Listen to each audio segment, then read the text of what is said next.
recently, as a group, managed to find what appear to be the last organized remnants of the 6th Motorized Infantry Division, gathered in and around the town of Zazka. You have spoken to the major, who appears to be in charge, and she has asked you to investigate local towns and villages, and in particular the former small city of Seztashala, which was a major crossroads and supply center for both sides of this war at one point or another in history, as things have gone back and forth. But the area also came under very heavy attack by various means, and nobody's really gone there for some time. Our friend, the Commodore, received disturbing news about the potential fate of his home, and that things may have descended into barbarity and cannibalism. But, nonetheless, as a group, you are resolved to continue via the town of Crespis in a southeasterly direction to Seztashala. You've all received a healthy, hearty breakfast and the appropriate water, courtesy of this particular camp, and you have had your ammunition replenished already. And as the morning begins, as you're about to set out, you are all led together to the motor pool. You are introduced to the site. A hardy, stalwart, if somewhat aged, M113, into which your supplies have already been loaded. Is there anything in particular you wish to do or say before heading out? I still have a couple of wounds on my legs, I think. Unfortunately, only time will be able to properly heal them. You did, however, receive good medical attention overnight, which appears to have dealt with your infection. Okay. As a result of which, you will now heal at the normal rate. And in fact, I think you can take 1 point of damage off for your overnight healing. We already did something like that for Mac at the end of the last session, so no extra healing for the Commodore. Yep. Well, the Lance Corporal, who seems to be overseeing the motor pool, hands the keys to you, along with one or two other little necessary bits and bobs to help get the vehicle running. And he informs you, terribly sorry, but we couldn't give you any extra fuel. We've just had to move over what you had. We've essentially given you the fuel that was in your old truck. We've moved your supplies over. We've given you a belt of ammunition for the M2. Hopefully that'll see you right. And, well, if you look inside, there's a radio in there that we've managed to keep working. It's not got that long a range, but it's probably better than anything you can carry around on your backs. Other than that, and being cautious of anything that's actually got armor-piercing capability, I'm not sure there's anything else really for me to tell you. Any of you ever operated one of these things? That's a good question. Let me check. Basically, the Commodore just sits in the driver's seat. Yeah, Okay. Gabriel just says if it's not a horse, then no. So what Fair were they enough. talking about, real quick? I need to ask. Who can drive an M113? And it's not a steering wheel setup, it's a two-stick setup. Oh, I mean... Is it anything like driving a submarine? No! Not at all! Why Submarines would are it be? A lot more complicated than... I mean, Submarine on land? Yeah, it's kind of hard to tell a 113 to dive. I mean, you know, drive it into the sea, see what happens. It's not amphibious. We don't have to tell it to dive then. don't know if that's medical advice, but I would not recommend driving into the sea. He goes, I'm willing to try. Come on, let's go. All right. In that case, let me just give you a bit of a primer. And he hands you operator's manual for you to consult at your leisure. It's not small because it's got like all the little hints for repairs and etc. All the kind of stuff that you never read. It's got that. And he talks you through the basics. The pedal system is kind of what you're used to. The gear system is not. And as I said, unless you've driven a track vehicle before and you're used to the two-stick operate, that takes some time to get used to. But he talks you through it, and you will be able to drive it. At least it doesn't bump a car back home. I He suppose goes- it's not all that different. He goes, you might want to read up on this I'll read it. as well. It has some nifty repair tools. Alright. In that case, you all pile into the back of your M113, and the Commodore starts up the engine. At first, it sort of struggles to turn over, and then finally kicks into place. It is not quiet. You will be able to hear this thing from some distance off. Slowly, hesitantly, you begin moving out of the motor pool area. You're a bit clunky at first, and then heading out onto the open road. If your plan is to continue heading towards Crespis, please make me Yes. a mobility roll with appropriate bonuses if you've got driver, which I believe you have. Yes. It's a +1 then. And you're driving on road, so there's no negative modifiers. How many windows are there? Can you only see out the front? You can only really see if you're in a sort of driver-gunner kind of position. Who's in the gunner position, or are they the same position? I need to look at that picture yeah. again. Very quick check. Yeah, I mean the gun itself is pintle mounted, so you have to like button out, torso exposed, out the top of the thing. So who's doing that? Because not me. I'm guessing our heavy gunner can do that. I'm sure she's used to it. She can, and as we're driving along, Better her I die would than like, us. as we're driving along, fortunately without incident, because that explosion doesn't count as the roll was a success. Who is, and it's probably actually going to be the person on the gun, filling the sort of watchkeeper role during this shift, whilst everybody else is presumably resting in the back. Although if you can think of anything that you can practically do in the cramped confines of the back of an APC, please tell me and I'll be happy to entertain it.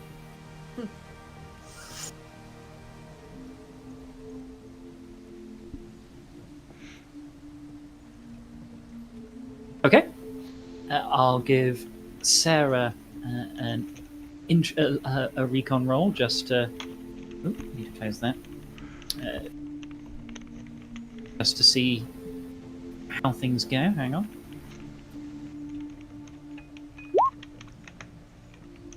Okay. So you're driving along, heading without incident towards the town of Crespis. Now, this thing is about the same speed, about the same speed on tarmac as your pickup truck. And since for the first time in a long time you are on hard tack, things go very smoothly and without incident.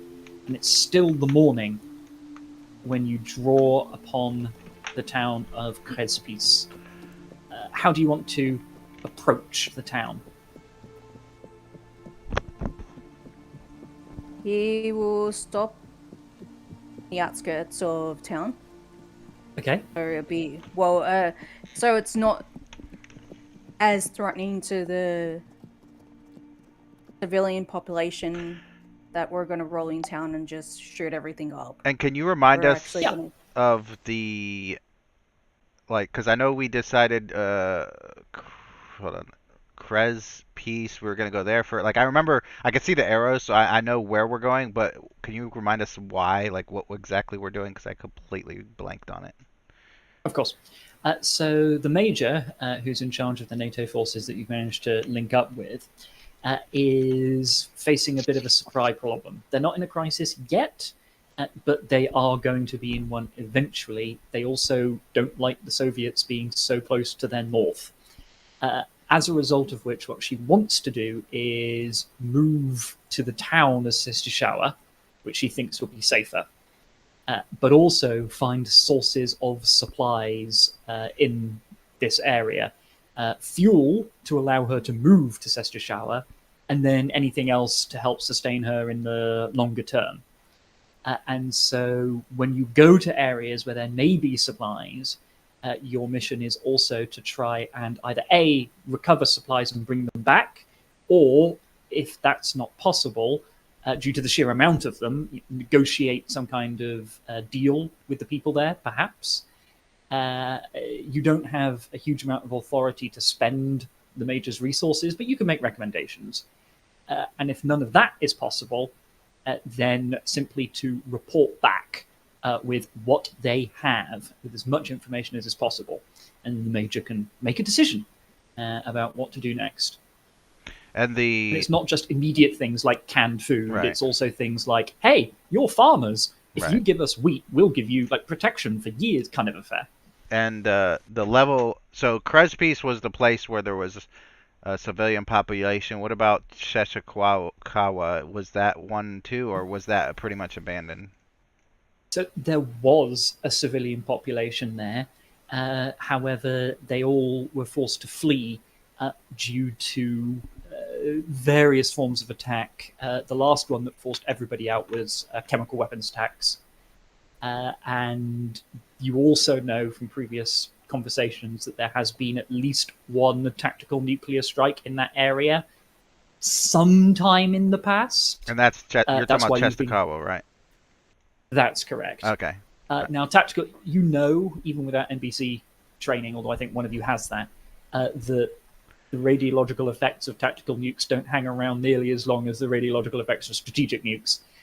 But you're still tasked to suss out that situation Right. and see if it's safe. Okay.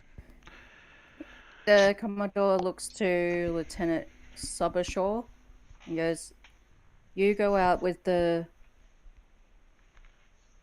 Dawson and Greaves. Dawson and Greaves are going to be somewhat your bodyguards, as you speak Polish." Understood. Understood. Well, if I may suggest, before we just walk into town, we might want to creep up to the edge and scout a little bit to see if we can see any enemy. And if there's only civilians, then we can, possibly approach them.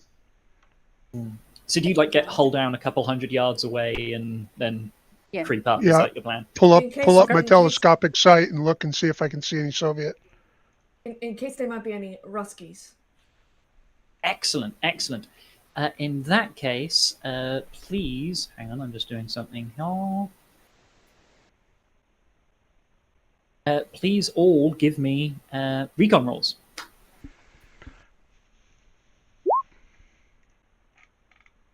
Yeah. Okay, that's one success. 2 successes.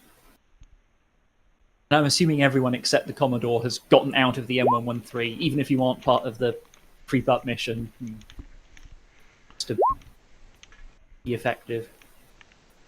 Okay. Okay. So as the recon team is moving forward slowly, presumably crawling towards some sort of small rise with good pieces of cover, etc., Brandon Dalton notices that the town of Crespis, it's got some buildings that are ruined, a bit dilapidated, a bit blown up, standard sort of battle damage and neglect, but not as many as other towns and villages you've seen in the area. And some of it seems like it's been cleaned and upkept. bits have been repaired. You can see roofing that's clearly been fixed, that sort of affair. You see a handful of people, and really fingers of one hand, moving around in Presby's. And this is what everybody except Wolf, who sees nothing, sees, other than Greaves. And Greaves notices, as he's looking at the village, that there appear to be telltale little signs of earth spoil, like someone's been digging at some point. If they have been digging, it's been a while ago as plants have started to grow on the spoil. And you also think that you might see just in the tree line that sort of overlooks the village, which is in a slight dip, something in the tree line. It's too difficult for you to tell what, but maybe something is there in the tree line. So is that movement that I see in the tree line, or is that just something? It's something. It's very, very definitely not moving. It's like a shrub that looks slightly wrong. Okay. I'll just do the sign for stop and gesture in that general direction. And do I get the sense that if it is someone who's camouflaged, and if I can see them, they can see us, or is it way too far away for that? It's too far away. It's just a piece of slightly wrong terrain. I'm gonna. So if Gabriel points it out to me, can I swing my telescopic sight onto that location and Yes, you can. see if I and can't tell? I'll give you the opportunity to do another recon roll because of that. Oh, Oh, yeah, It's a bush. yeah, it's a bush. What's this map man talking about? Well, I could think of a complication, but I hope you don't think of the same one I'm thinking of. T80 or T72 or something hiding up there. I mean, there are complications, but he sadly hasn't triggered them. He might if he tries to push the roll. No, that's all right. I don't want to break my scope. I was thinking that they catch the light glistening off of your scope and make our location. Oh yeah, that's Boy. possible too. Yeah. I mean, that would just be bad luck if that happened 2 days in a row.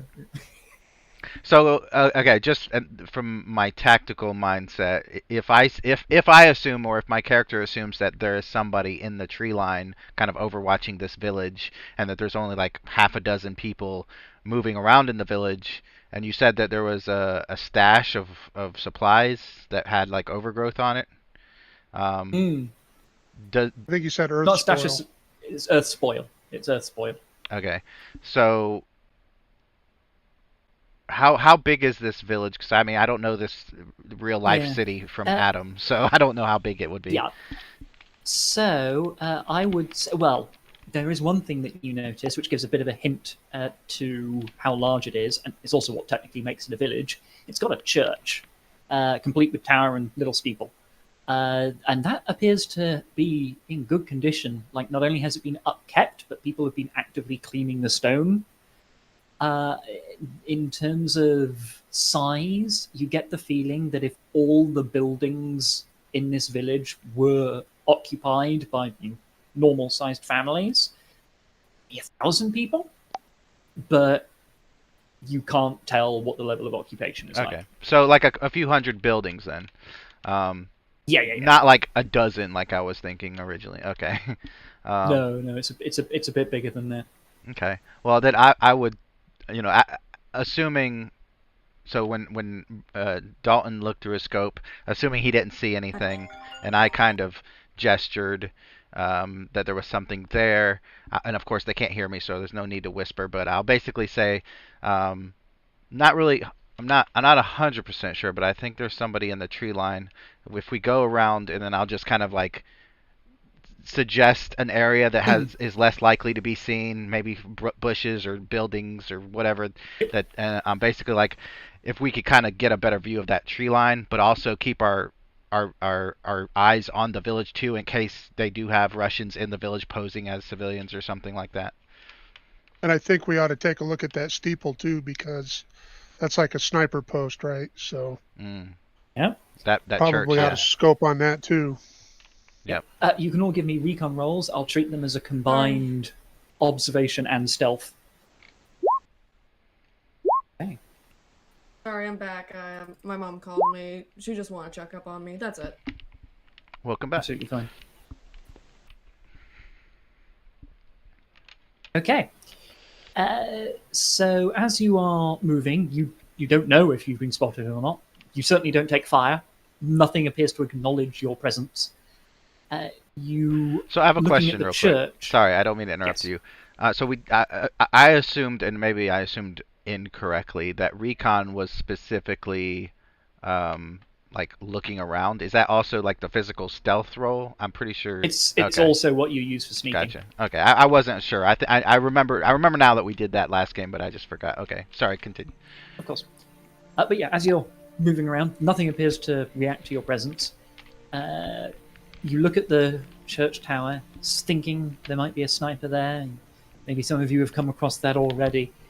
But it appears to be empty. Other than perhaps the presence of a church bell that you might be able to see through the slats in the windows of that part of the tower. Utterly unoccupied. You do, however, notice, and it's just Brandon who notices this. As you're moving on, every now and again you check that odd piece of terrain. You never see it move, but on one of your checks, it's just not there anymore. Well, that would be interesting.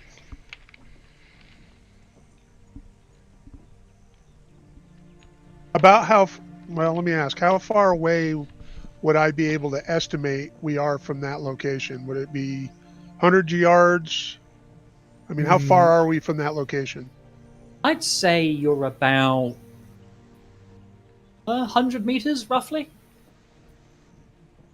At that range, we should be able to hear an engine. So would we have heard anything? You have not heard anything.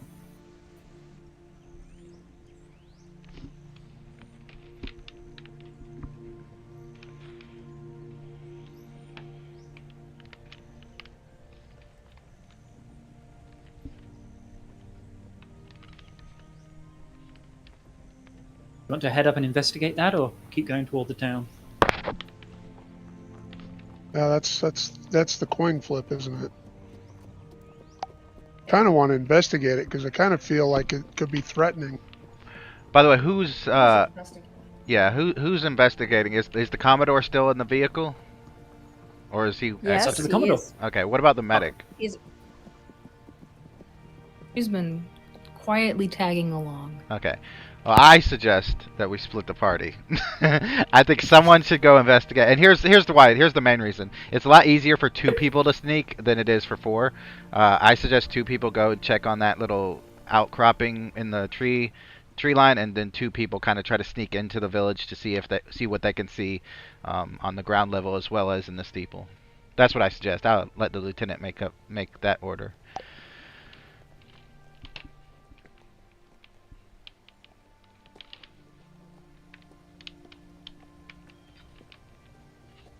Anybody else have any thoughts? No, I'm fine with that actually. It's probably a good idea.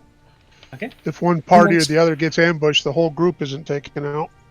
Yep. Yeah. Who wants to be on Operation Sneak? Me. Yeah, I'll be because I noticed the vehicle or the object had moved. I'll be one of them. Okay, so that's Gavriel and Dalton, and everybody else is heading towards the village. Yep. Gavriel and Dalton can start with, again, recon rolls. The most rolled stat of the game. So far, Greaves notices nothing. Dalton doesn't really seem to notice anything out of place as you're approaching the point, and nothing odd happens right up until the point where you are standing on top of the odd piece of terrain that should be there but isn't, like, unless you don't want to walk right up to it. If you do indeed want to walk right up to it, you will get there. You'll be looking around, you can't notice anything, and you're sort of scuffing things aside with your boot when it snags on something. You look down. It's snagged on a sort of weatherproofed cable. What is that? What do you do when you find this little piece of weatherproofed cable? Well, there's two things that come immediately to mind. One Yeah, me too. is like a trap of some sort, maybe like a landmine, Right. and the other one is a trap Claymore door. or something. Or a trap door that goes into like a tunnel that goes under the village. Either way, I think we should back away really slowly and carefully. Yeah. Yeah. Skirt around Okay. it looking to see if we can See- determine where the cable goes. Yeah, see if we can see if it's a cable that goes like between two trees, like a tripwire, or if it goes to like a door that's under some leaves, like a trap door would be, or wherever. Is it just a steel braided cable, or is it like a type of cable you'd use for running communications on? It looks like the kind of cable that you might use for running communications on. Okay. All right. So yeah, I think we it- should try and determine where it's coming from and where it's going. And does it Okay. look like it's really long and goes out into the woods, or like it's a really like 3-foot short piece? Well, you are able to tell that whoever laid this has done something to conceal it. So when you look at the bit that you snagged up, you can tell that it's sort of popped up out of a slight cut that's been dug in the ground.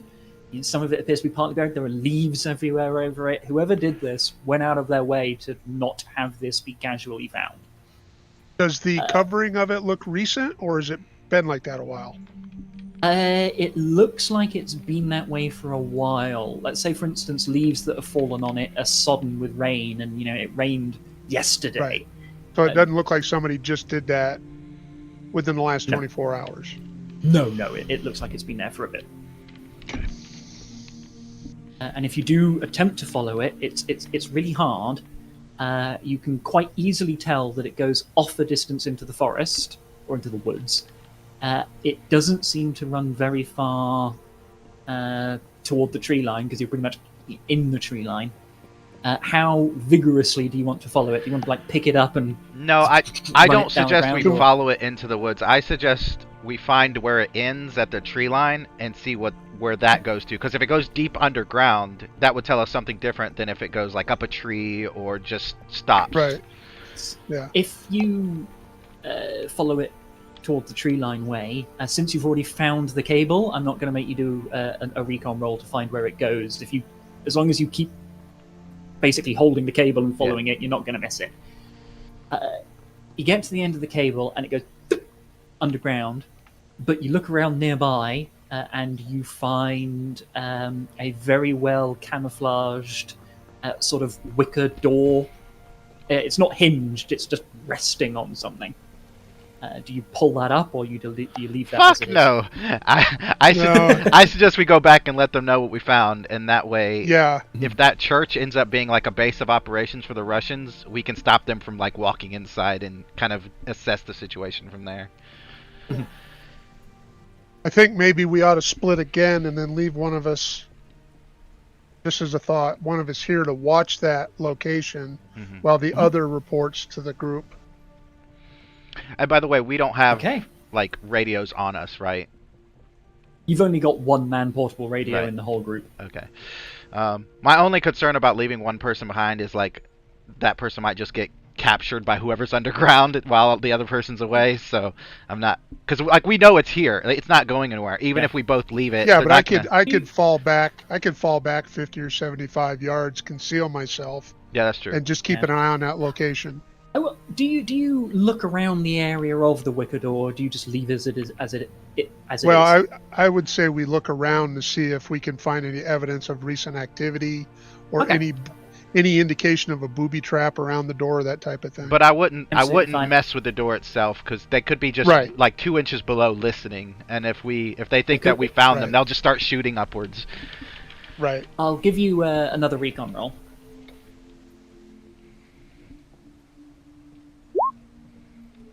Oh, Dalton! Nice. Damn. Okay, so Telescopic You- sights work really good up close. Is that a wire? telescopic Get the sight, aka telescope. microscope. So you wander around a little bit, you look a bit, and Dalton has the bright idea to go a little beyond the door and then look back. really get in. And as you're like poking foliage aside and so Plan. forth, you find RPG I told you the about. telltale signs of a small, but not nothing, slit like We're that. about to fight some And Russians. it is Yeah. probably, it reminds you of a Don't bump your head. sniper hide. Alright, go on. Do you peer through the slit, or do you just notice No, it and do nothing? no, I'm gonna listen and see if I can't hear any movement inside the. I presume I find it's below me, or is it above me? It's below you. Like you're standing I'm on as you're top of walking it, around. looking down. Yeah. Yeah, you stand on the roof of the hide as you're walking. All right. Well, I would creep up to the edge of it without being visible from somebody inside, and then just listen to see if I can hear any shuffling of feet or, the sniffling, like somebody's been sitting a long time, moving around, fidgeting. Am I already walking away, or am I still helping him? You're easily within like earshot. Okay. He found this really quick. So if he gets shot, I'll definitely know. Okay. Oh yeah. I'll take the same recon roll that you rolled before, which was an excellent success. You're very quiet. You almost want to control your breathing and hold your breath, just in case the telltale sign is quieter than your breathing. Wait. And you wait. You wait. And you hear nothing.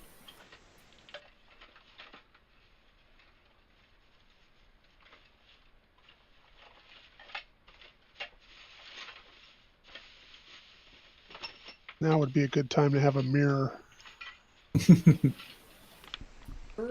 Okay. If you want, I can say you have got like a tiny little pocket mirror. That's nothing. Well, I mean, like a signal mirror or something where I can use to kind of look down into the slit without actually putting my face in front of the slit. You might have a little sort of that by that kind of portable pocket mirror, but nothing more than that.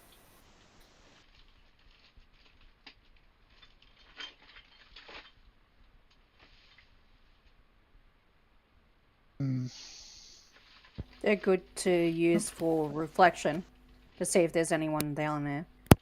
Yeah.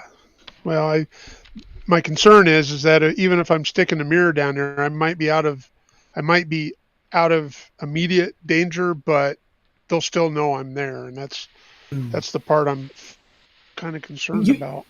You can tell that the way that you approached this thing, you walked right in its field of fire up toward the slit. If there's anyone in there, they saw you approach a long time ago. Oh, okay. Yes. Then I would, slide forward on my stomach and kind of peer in the slit, kind of upside down, slowly increasing the angle until I can see fully inside, and would stop if anything moved and then retreat back. It's a very interesting turn of events. So turning to the rest of the party, I am sorry, but I will. Goodbye, Sorrel. You're approaching the town. Yeah. You're Pow! approaching Off goes town. my head. You're approaching the town. Are you driving or are you walking up to the town?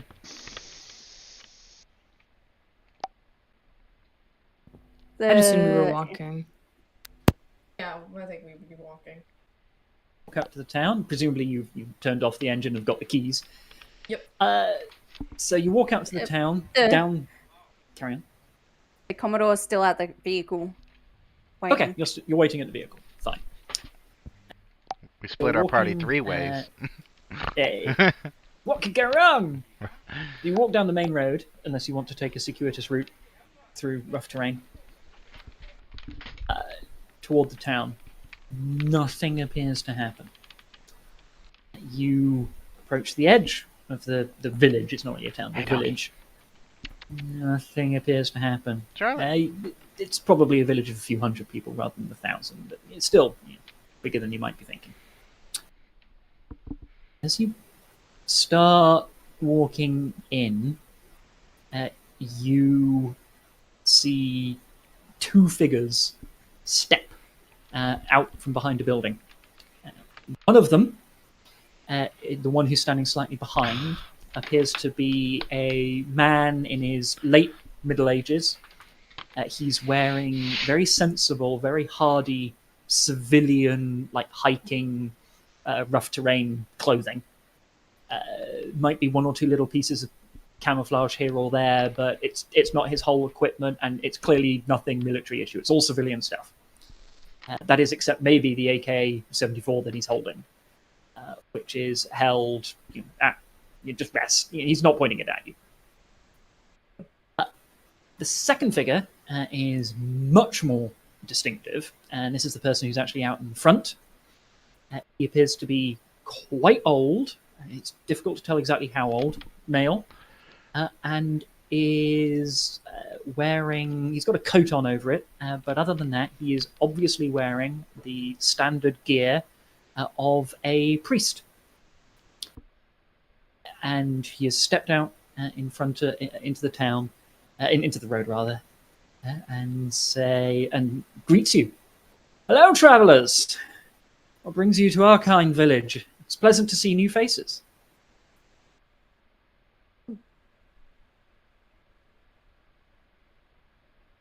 Hi. Shoot. Sorry, my brain just fucking out of character. My brain is completely farted. Mm-hmm. Oh, as a side note, he speaks to you in English because he Oh. can see all your NATO uniforms.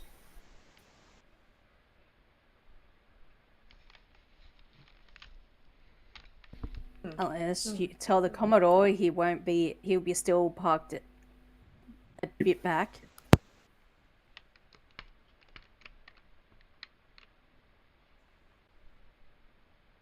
Give him a signal to come forward. Roster will do. Yeah, Doc will do that for you. Do you walk forward or you drive the vehicle up forward?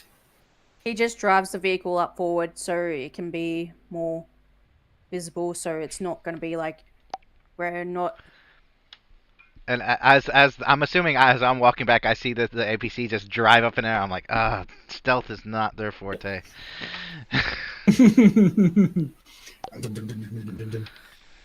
So yeah, he sees the APC appear, and he looks a little worried when he sees that, and says, "Travelers, there's no need for that, I assure you." Well, the Commodore has a bit of a leg injury, so we're Yeah. trying to keep him from walking too much. Is this a father or reverend? You said he was a priest. Yeah, it's a priest. You would be able to tell because it's quite difficult because he's wearing the relatively nondescript black everything dog collar affair, and it's difficult to tell denomination when they do that. But you do know that so long as there hasn't been anything odd, it's about a 90% chance that in Poland they're Catholic. Okay. Well, she might just add a father at the end of it and just hope that she's got the right address. When you say father, he gives you a sort of slightly approving smile. You think you've hit the nail on the head.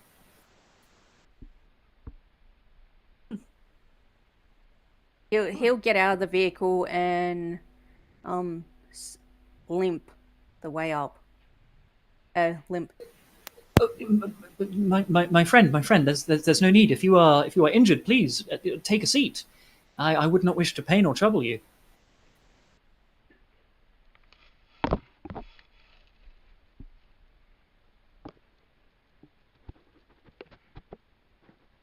After a moment of silence, he tries to lessen the tension a little, and says, "I am Father Polak. I have been the parish priest here for decades, and I aim to keep being the parish priest here until my final day, though that may be a little closer than we would like." He sort of gives a half-empty smile at that thought. He goes, "We're just passing through your village, not meaning to attack or anything." Only passing through. Yes. Well, where have you? We're passing through a fountain. Where have you come from? To the village to the north. Oh, yes. I've not heard from there for some time. We used to get travelers, but not so much these days. Oh, how are things there? NATO's set up there, and they're planning to move south, and that's why we're reconning down this way. NATO have set up in Nebraska. I see. Yeah. I heard there's a lot of Soviet activity further to the north. Is that true? Yes. Heaven Yes. preserve us. I only hope that they do not come back here. It has been some time since we saw Soviet activity, and we have no desire to see them again. We have no desire to see large numbers of any troops again, I'm afraid to say. I'm sure you understand that, Yes. well, the locals have not done well out of this war, no matter whose side they might be on.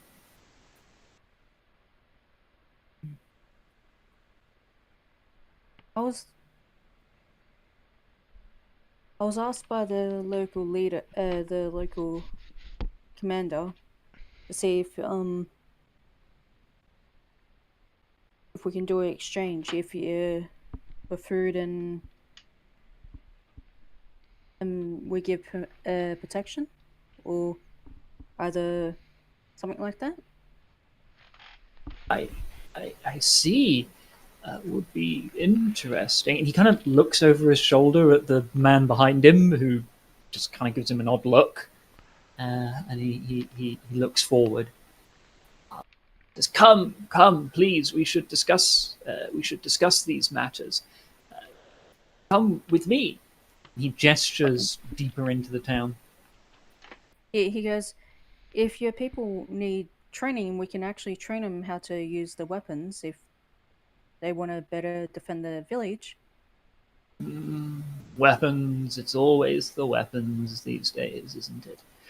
Yeah. I'm not naive to the realities of this world, but we should discuss things. I think I still have something resembling tea that you might like. He gives a smile.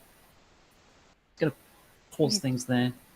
before he... Commodore. Oh, carry on.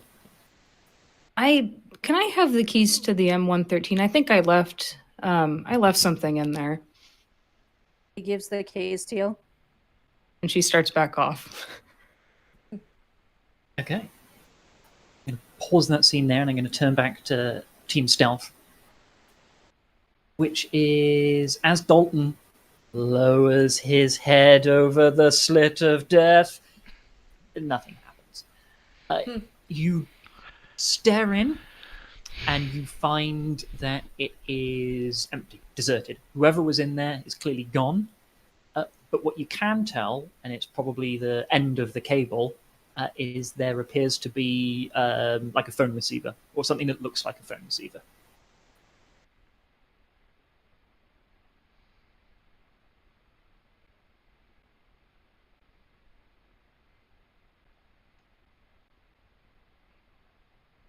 Well, I would turn to Gavril and let him know that there was nothing inside.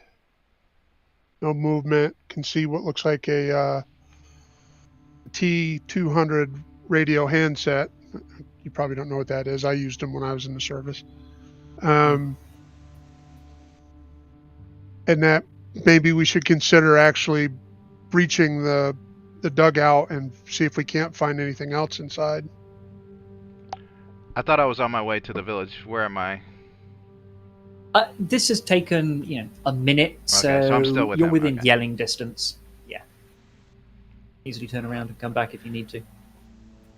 I still think that I would carefully inspect the door, though, to make sure it's not booby-trapped. Give me that recon roll, you paranoid man. I'm not paranoid. I'm just, being tactical. Okay. You inspect it, you find no evidence of any kind of booby trap. Is the door secured in any way, or like you said, is it just laying over the opening? Yeah, it's laying there. When it's secured in a way that means it won't, like with rocks, Blow sort off. of affair. Won't blow off. But there's nothing like a padlock or anything on there. All right. Well, what I would do is I would draw my combat knife out and then get beside the door and as flat as I can against the wall, and use the combat knife to lift the door up a little bit to see if it triggers any kind of explosive device. You do that, nothing goes off. All right. Put the combat knife away, bring my weapon up in a tactical close combat situation, and slowly peer around the corner and look in and start breaching into the dugout. It's barely a dugout. It's kind of enough room for one or two people to lie down,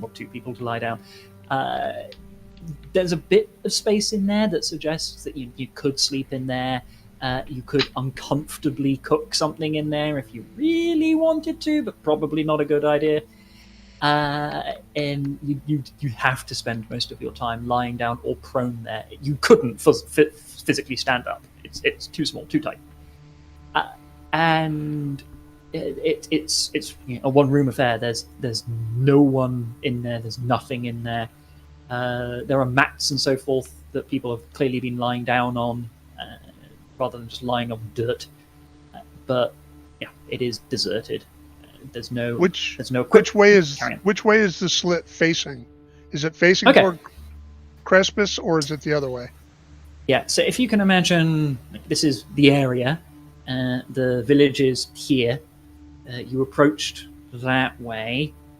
It's sort of facing out that way in, so it observes the road, but also covers the village, and it's got some sight north and south. Okay.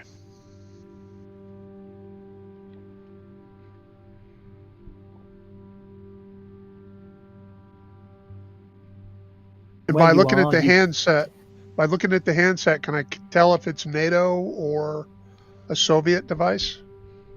Seems to be Soviet and a bit old. I probably don't want to pick it up and try to use it.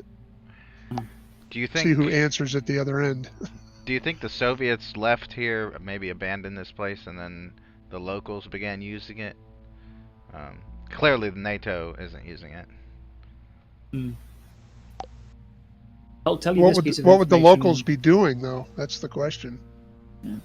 I'll tell you this it's piece facing of their own information. village. Go ahead, I'm sorry.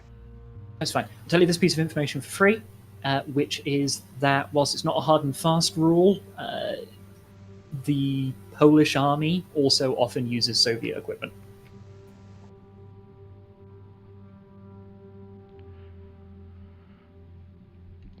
Well, like I said before, I say we go back, let the Commodore and the Lieutenant know. I don't think anyone's going to be coming. I think whoever was here probably saw us coming, regardless of who they are. So I say we let them know so that we can prepare for either someone returning or for us to come back here and further investigate. But clearly they're looking at this village, so there must be something in the village or someone, or maybe they're just looking out for the village to protect it. But regardless, I think we should go back and let our team leaders know. Yeah, I agree with that.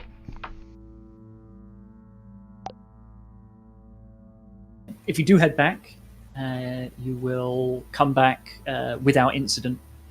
And if you move at a jog, you'll probably manage to link up with the rest of the team just as they're about to be led in to deeper into the village by the kindly old priest.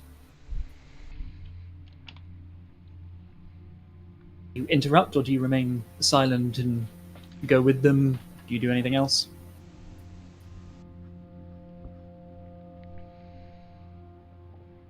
No, I think we just move into town and link up. I'll be right back. I gotta use the restroom. That wasn't one of the options. Just rudely turn around, drop I'm fly, back. go in front of the priest. What I missed? Wait, what I missed? Nothing with us. They're linking back up with us. Imagine. Okay. Well, fortunately, if you're being quiet, you can continue with the next bit. So this priest will lead you in, and he's clearly heading for the church, which, as I said, appears to be well maintained.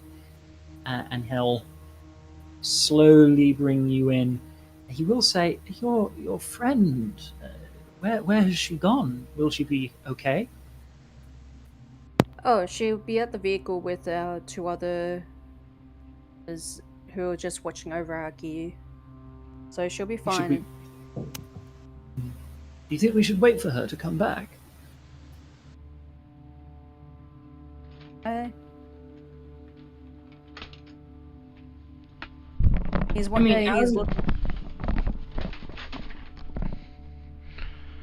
out of character, that was just a way that she could at least make sure that the others knew where we were heading. Because if they come back Right. and like we're not standing out in the street or anything. Right. Yeah. Well, that plan has worked. It'll be relatively easy for them to find you and then head into town from there. So Okay, so she'll be coming into town eventually. We don't have to worry. It's best if you're all together. That way, I can hear all of your opinions. Wait a moment. Then, yes, Rostogram, Dalton, Gabriel, they appear and rejoin with the rest of the group. Before he continues leading everybody into the church. You do get in. The inside is as clean as the outside. There appear to be one or two civilians in there. You look around and you see weapons, only two of them. Clearly the weapons belonging to these civilians, but they're propped up against the wall. They're not carrying them, they're nowhere near them.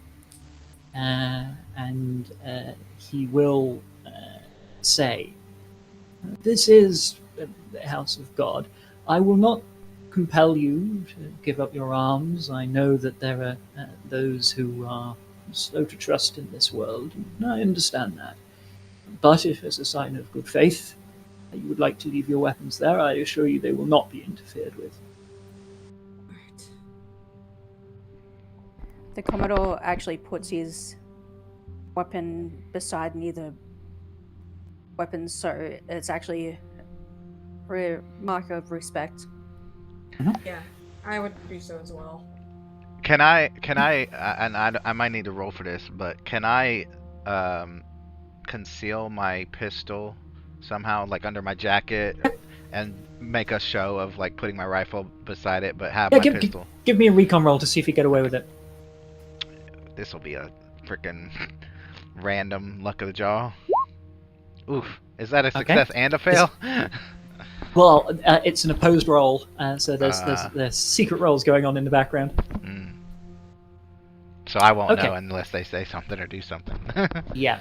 So you do that, and you're alert to what's going on around you because you're trying to be sneaky, and you get the feeling that the slightly over middle-aged man who has so far been silent with the AK-74, who's been following along with you, has seen that, and he gives the priest a look, but otherwise says nothing.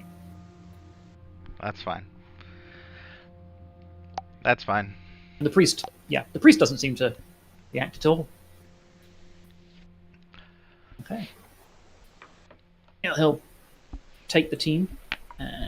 Is anybody else trying to smuggle a weapon in, or are you definitely keeping No, them I definitely would handing them? pull the magazine, clear the weapon, and place it up against the wall and put the magazine back in my ammo pouch. I think that's probably what Roster will be doing as well. Excellent. So he takes you up towards the altar, and just as he's about to head into a pew, he makes a note to genuflect, which, if Rosterbrand the Catholic would know, that means that the tabernacle is full with consecrated material for the Eucharist. It's there. The Spirit is present. But then he'll move off to the side.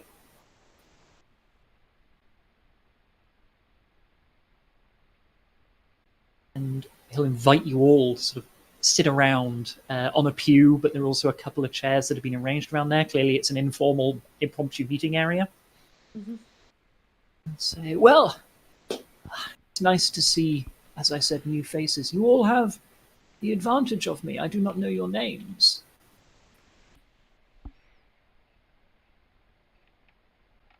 I would just offer up that I'm Sergeant First Class Dalton.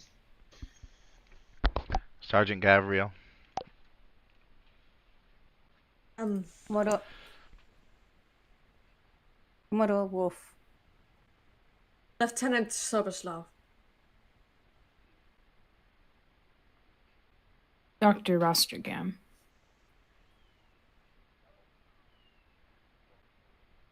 When Dr. Rostergram speaks, he appears to light up just a little bit. And he seems utterly, not unimpressed, as in, you are nothing, but unaffected by your various military ranks. But when Dr. Rostergram reveals that, he leans in and says, "Oh, might I be so bold as to assume that you are a medical doctor?" That would be correct, Father. It's a good thing to see in these days, my child. There's so much death and violence. It is a good thing to meet one who is more dedicated to the preservation and restoration of what little life we have left. I do hope this war has not been too harsh to you. She kind of looks down, and just goes, "I'd hoped so as well. War is never kind." Indeed, it is not, and there are a great many who will have shared your suffering. I have seen it all too often, but the fact that it is common does not lessen it, and I am sorry for whatever pain and hardships you may have. If, for whatever reason, you ever need to discuss these matters or simply have a moment of quiet prayer, both I and this church are always available to you.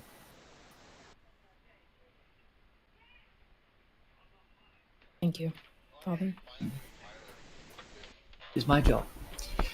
But it seems you all have a job as well, and you wanted to discuss the exchange of supplies.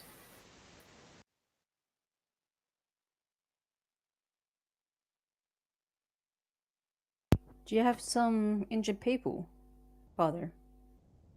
Oh, we all have injured people, but we are coping. There is no one who we are unable to tend to at the moment. There have been, sadly, those we have been unable to tend to in the past, but they have already died.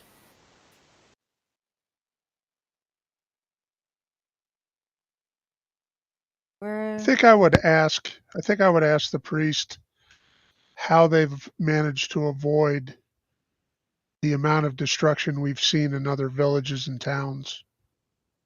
That is a wise question.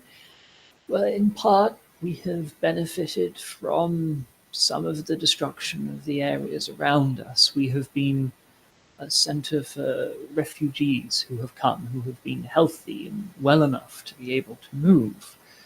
When they arrive here, they have moved into the homes of those who died in the war earlier, those who left, those who went out to fight. Even then, many of our homes, sadly, do still stand empty. They all work hard, and that is why we have been able to keep this place repaired. We have been damaged in battle by both NATO and the Soviets before now, and both have shelled this place. There are some buildings that still stand broken, but those that we live in and use, we have worked hard to repair. We have worked hard to try and bring some life back to the fields and hunting in the woods. It is not a bountiful existence, but it is a more stable one than many in this area. I would follow up with when was the last time they'd seen any movement out of either side in the area? Other than today, the last we saw of Soviet troops was. And he turns and he speaks in Polish to the later middle-aged man and asks, when did we see them? And I know you'll still be able to keep up. I can definitely understand it. So when did we last see the Russians? Well, we last saw the Russians 3 months ago, Father. And he turns and says, we saw the Russians 3 months ago. And what about NATO? Um, we last saw them about a month ago, Father. We last saw NATO troops about a month ago.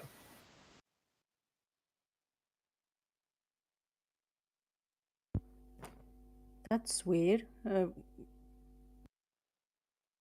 Model, the major didn't tell us anything about sea. Wait, since when did you understand Polish, Mac? You didn't share with the class? He did. He did. Oh. No, you may have noticed that No, occasionally I I'm talking speaking to the over here. lieutenant specifically. But Yeah, but he's spoken to you in English, saying we last saw NATO Yeah. about a month ago. Oh, right. He's Oh, right. translated the priest already. Oh. Yeah, that's why I said, Yeah. the major Oh, didn't tell sorry. us. I the context just kind of flapped over my head like a fucking Of course. bird. Of course. Yes. Do you know? 3 months ago. You know what? Flag they have on their sleeves. We know you see the 3 US, 1 German, 1 British. Oh, I don't think we saw their sleeves. They wanted to avoid this place. They did not come in. They snuck around. We only knew that they were NATO, probably American, by their weapons. There was about 6 of them.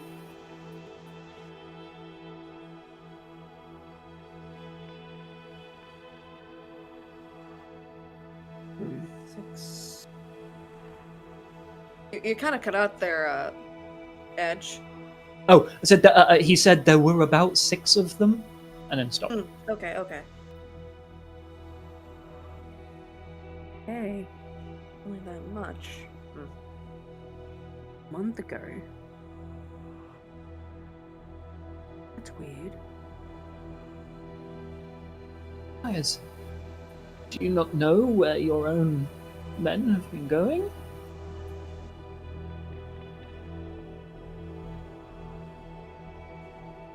Do you know what way they were coming and going from? He turns around to the person. Where were they coming from and going to? And then the person says in Polish that, Father, they were coming out of the woods to the south, and they kept going north toward the river. He returns and says, they came from the south, out of the woods, in English, and then started heading north toward the river. Clearly, they did not want to be on any road.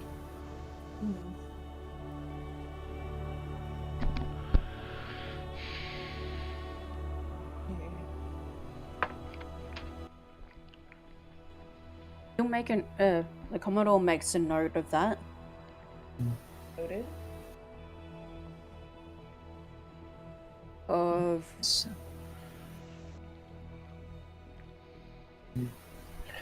So, you want supplies, and you said you need food?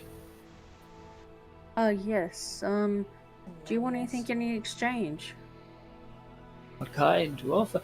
Are you hungry now? Are you... Is starvation starting to come to you? no. No one is under starvation in our group.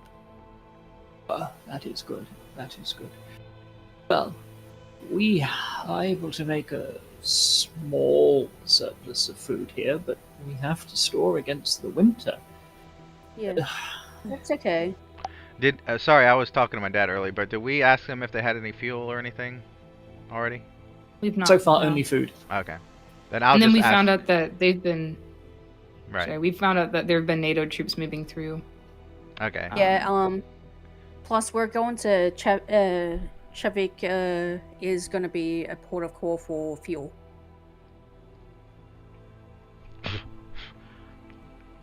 I see. Oh, by the way, you can all give me persuasion / manipulation rolls.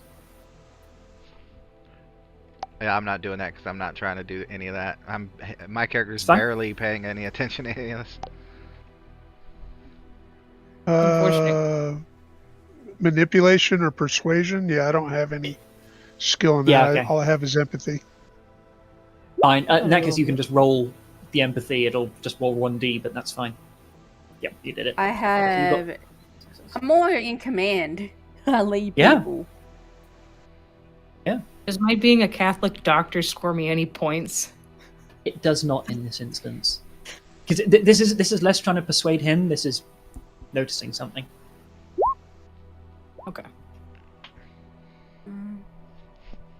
Hey, Success? can I use command? No, you cannot. Okay.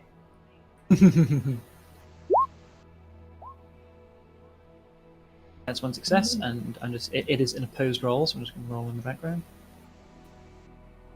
Yeah, nah, everything. You notice nothing.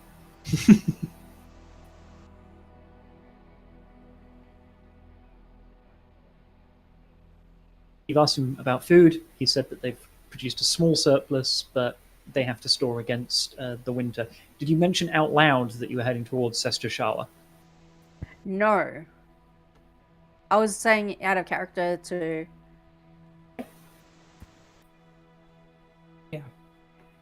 Moving forward. If none of you want to say anything else, if you do, interrupt me. Lean forward and say, do you think that these divides, NATO, Polish, Soviet, Russian, German, Italian, mean much of anything anymore, my children?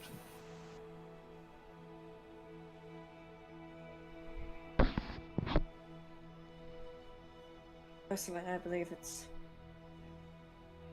even probably reduced to the most basic of humanities, but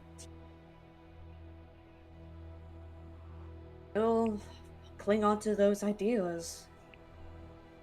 These extreme levels of wanting to win over something that's just, oh, you know.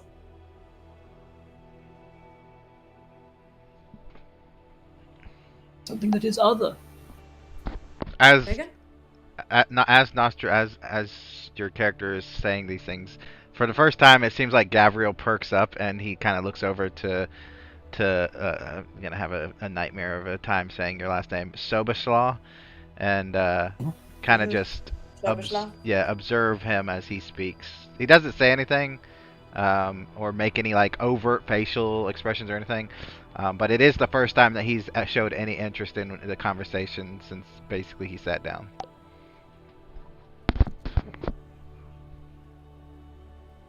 Why continue this struggle against one another?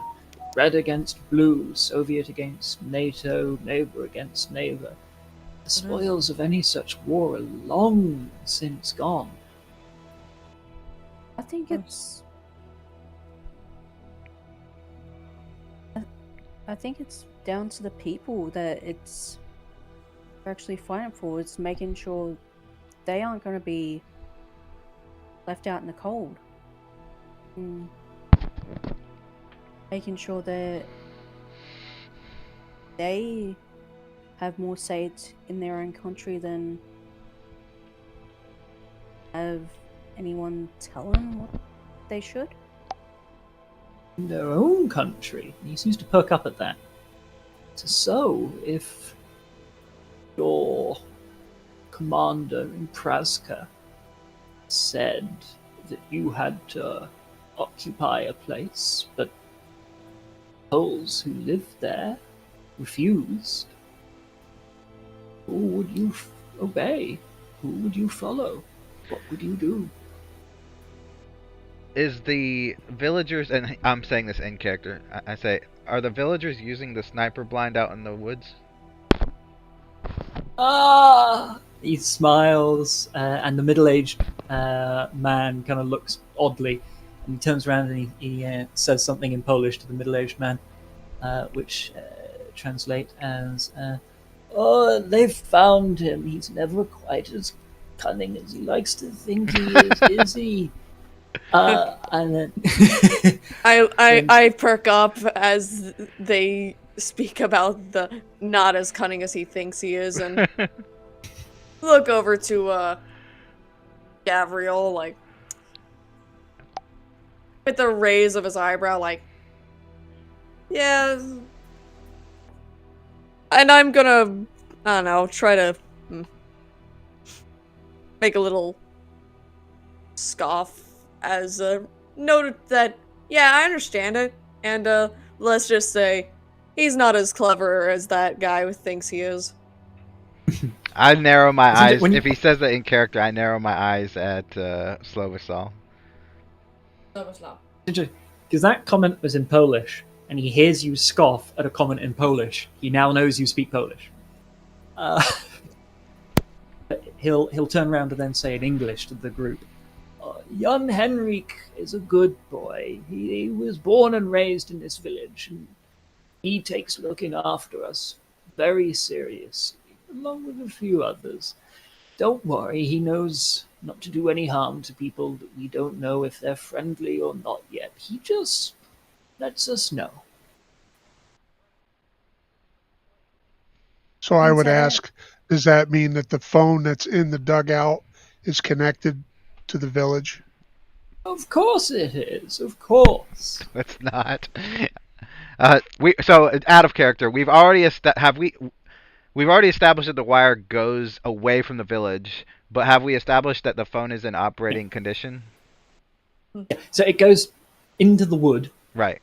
You haven't been able to tell where it goes into the wood. You don't know if it changes direction or anything along those lines. It just goes But if it went towards the village, back. it would be going the opposite direction, right? It would be, although there are issues of concealment. Are they putting it in the Yeah, easiest but if place it's to conceal? Are they underground, going a circuitous route? I feel like that could go in, even if it's a low grass, you could still get it under the ground. But my thing is, You could. if we know for a fact, one way or the other, if the phone works or not, then we can know pretty much straight up the bat if he's Yeah. lying or not. So do we know if Yeah. the phone was working, or That's- did we not check that? I you didn't check did. it when I was in there. Yeah, you didn't check. Okay, so oh well. I was afraid that it would alert Whoever was the on the other villains end. at the other end. Yeah. Yeah.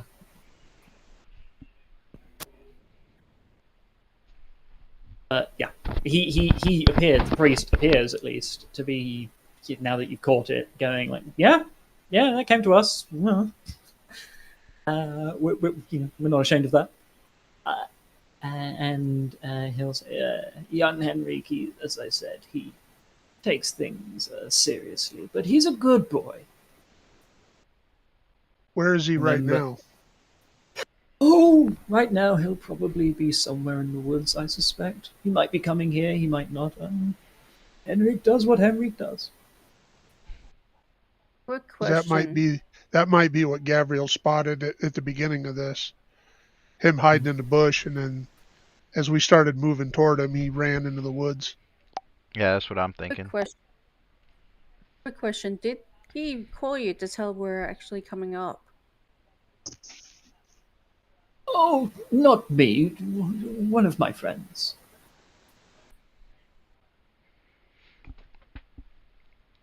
The guy with the gun, the AK-74, he doesn't speak English, right? He just speaks Polish, or at least as far as we know. As far as you know, yeah. Okay, so I want to say something to him in English and see his reaction. And I'm hoping Soboslaw can kind of also gauge his reaction, because, I mean, Soboslaw speaks Polish, so if he says something in Polish, then...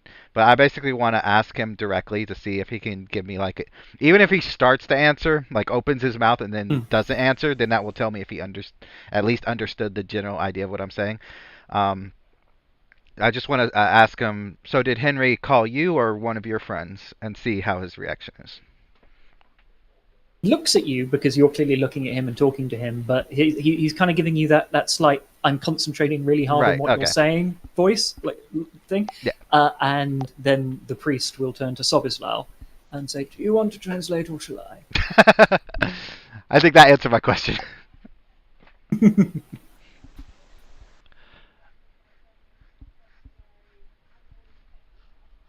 He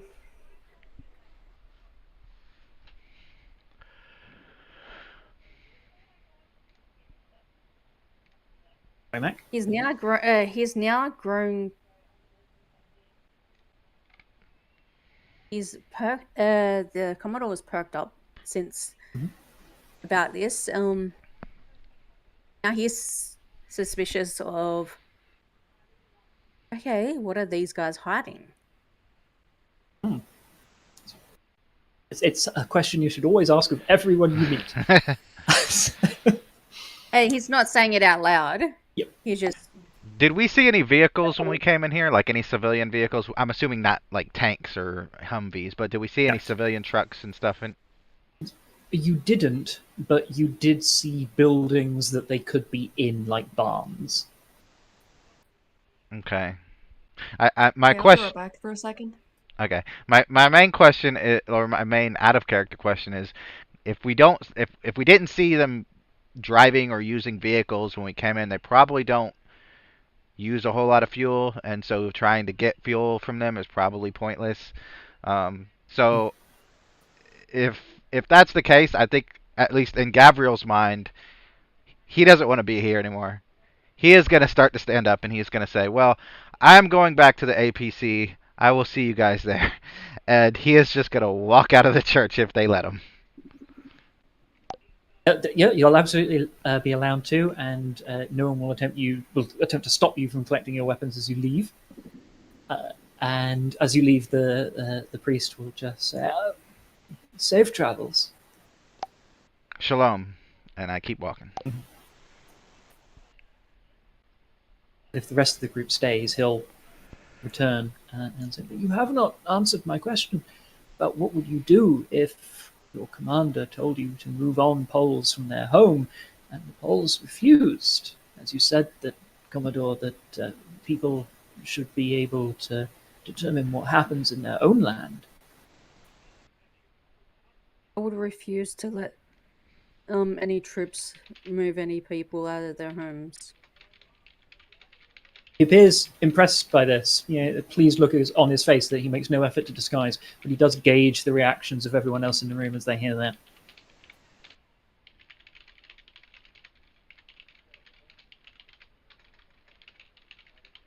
With Kriebel, do you have any obvious reaction to that, or are you maintaining a relatively neutral look?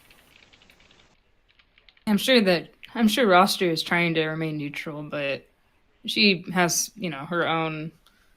I don't know. She's kind of thinking on she's kind of thinking on that a bit, like a bit differently. But again, American versus German, and then other kinds of upbringing differences. I'm sure that's not uncommon.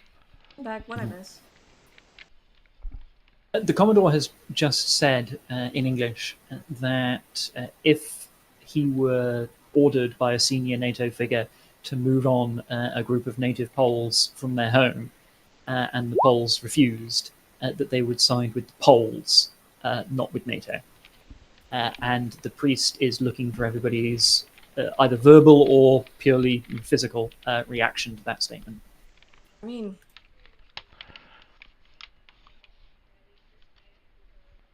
Poles have been living in that area before any of us actually set foot there. It is within their own rights to, well, remain there. Like, it's their home. I can't really put it into even further simpler terms. By the way, I have a question Hey. for the lore. The Russians invaded Poland in this game, right? Yes. Okay, so it's Yes, not the yes. other way around where the Russians were just hanging out and then NATO invaded. The Russians were literally like, we're invading Poland, and then we came to quote unquote help the Polish. Yeah. That's correct. Okay. But you might also know from before everything collapsed, and it varies greatly depending which battalion, company, etc. you're with. It varies hugely, but some NATO troops very much took the attitude of, "We don't give a damn about the Poles. We're here to kill Soviets.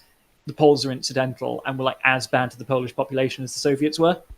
It's not, and some Soviets behaved exemplary towards the civilian population, and some did not. So NATO, in the eyes of Poles, aren't necessarily universally saviors or people who have come to liberate us. Okay. And knowing that the Commodore is like, at the present time, the highest ranking official for NATO, and he's like, yeah, no, I wouldn't accept it. Really. So the priest nods at that, and he also nods and smiles at Soboslav's reaction, and he says, "Well, that is encouraging to hear. But I believe now that we are beyond nations. The nations, they no longer exist. They are relics of the past. We are all just people, common humanity, no matter what we were before the world ended. That I, for one, would help the man who lived in this village since he was born as readily as I would help a wounded NATO soldier or a starving Soviet corporal who came to my door. All of us, as long as they come in peace, are brothers now, brothers against the darkness. And there are those who think similarly. Have you heard of Sanctuary? No. It is not a place. It is an idea, led by a wonderful young student from university. I have never met her. I have only received communication, occasionally by runner, that Sanctuary is a movement that goes past, as I said, these narrow confines of nations and simply attempts to unite decent folk together and look after one another and do what we can to fend off the worst elements of humanity that sadly still exist, and to try and take the edge off of them, to try and bring them into a fold of kindness. If these are indeed the end times, we should behave in a manner that the Lord will find pleasing. But it is not simply religion that motivates. Humanitarians, atheists, people of all faiths, all are welcome to work in the sanctuary. We are scattered. I am a member, I am pleased to say. We are scattered about this world, about this country. In some places, we are not in charge. We are never truly in charge. But we are influential in the villages. I am humbled to say I am. In other cases, we are simply there in the background, doing what we can, even if we have no power or a voice.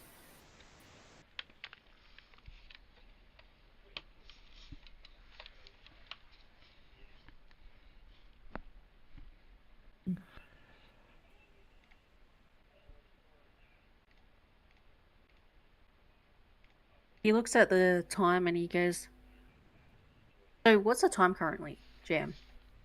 It's late Yeah. morning. So how long will it take to get my next destination? You will be able to get there a little before midday, assuming nothing interrupted you.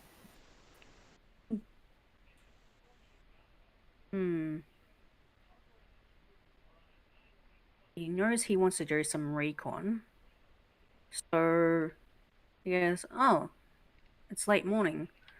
We might as well get us start moving before it gets any later. Yeah. I understand that you may wish to keep moving, but I will leave you with this thought and an invitation. If you ever wish to return here to discuss matters, these doors are always open. Should you find yourself hungry and cold, we will do what we can for you. And I would invite you to think on Sanctuary, for it is, I believe, our light in the darkness, our hope, an end to the war. And I hope that at some time you will be able to step beyond or outside of NATO and what you were before, and instead come and assist in this new combined brotherhood of humanity. That's something I am not expecting you to upend your entire lives today on the spot. Is that something that you can tell me that you will think about, my children? I'll think about it. It is one to consider. Yeah. There's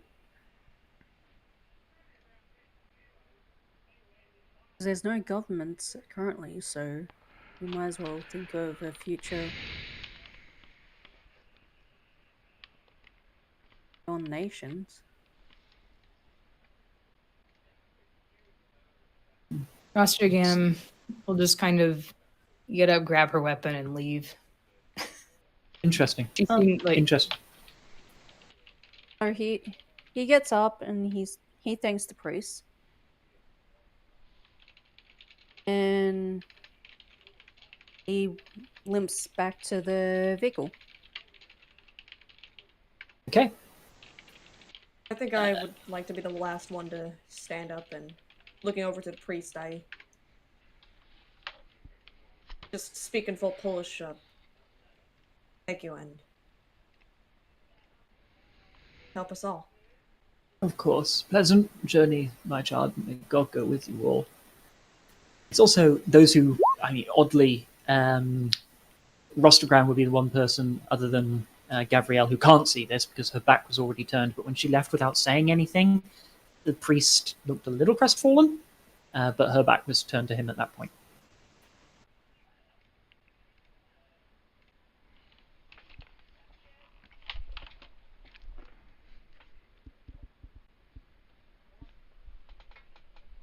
Crestfallen. Yeah.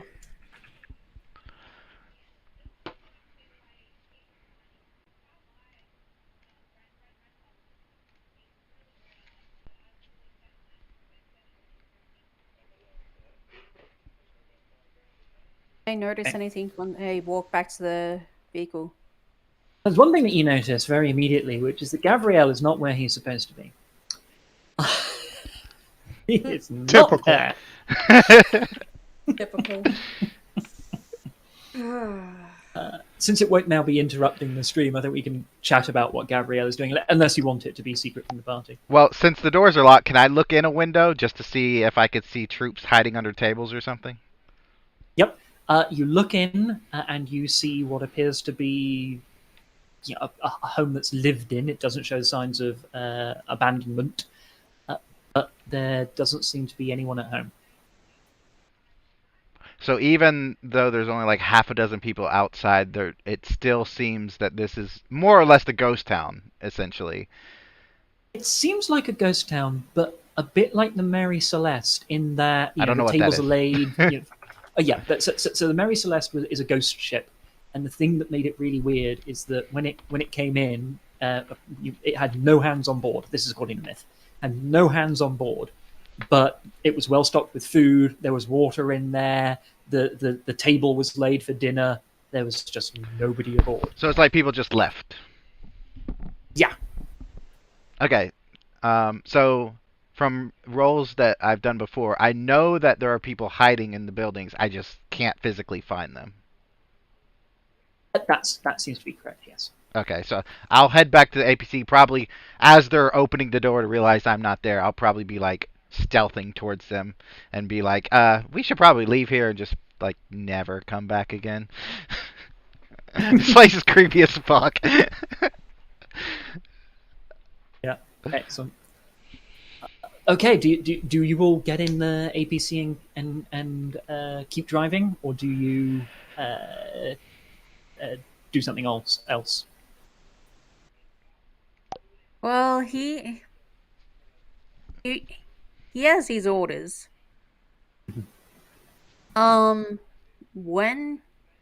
they just get on the border or get out of the town on the other side, he's gonna contact the major. Yep, you're still just in radio range. Before you do that, though, as you're driving out, you are flagged down by one other person, a young man, who again appears to be in sort of hardy civilian gear, and he's holding a bolt-action rifle.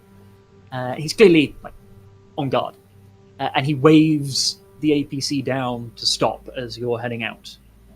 He Do you does. stop? Okay. Yes. He'll approach and like get up to the hatch where you can pop your head out and go dong dong dong and knock as though he wants to speak to you. Who do you want to talk to him? Or do you want to do it? Well, don't we have somebody in a machine gunner position already? But we do. That If you're per- button out, then that- they'll That person would already be exposed. Fair enough. He'll sort of like slightly half climb up the M113 and pass a note to Sarah Tolbeck, who in turn will pass it down. And it's written in English. It's got 1 or 2 spelling errors in it, but you can work out what it means. And it simply says, "I do not wish to see you come to any harm. You should know Sestishawa." Because the Commodore did briefly mention going that way to look for supplies. I do remember that.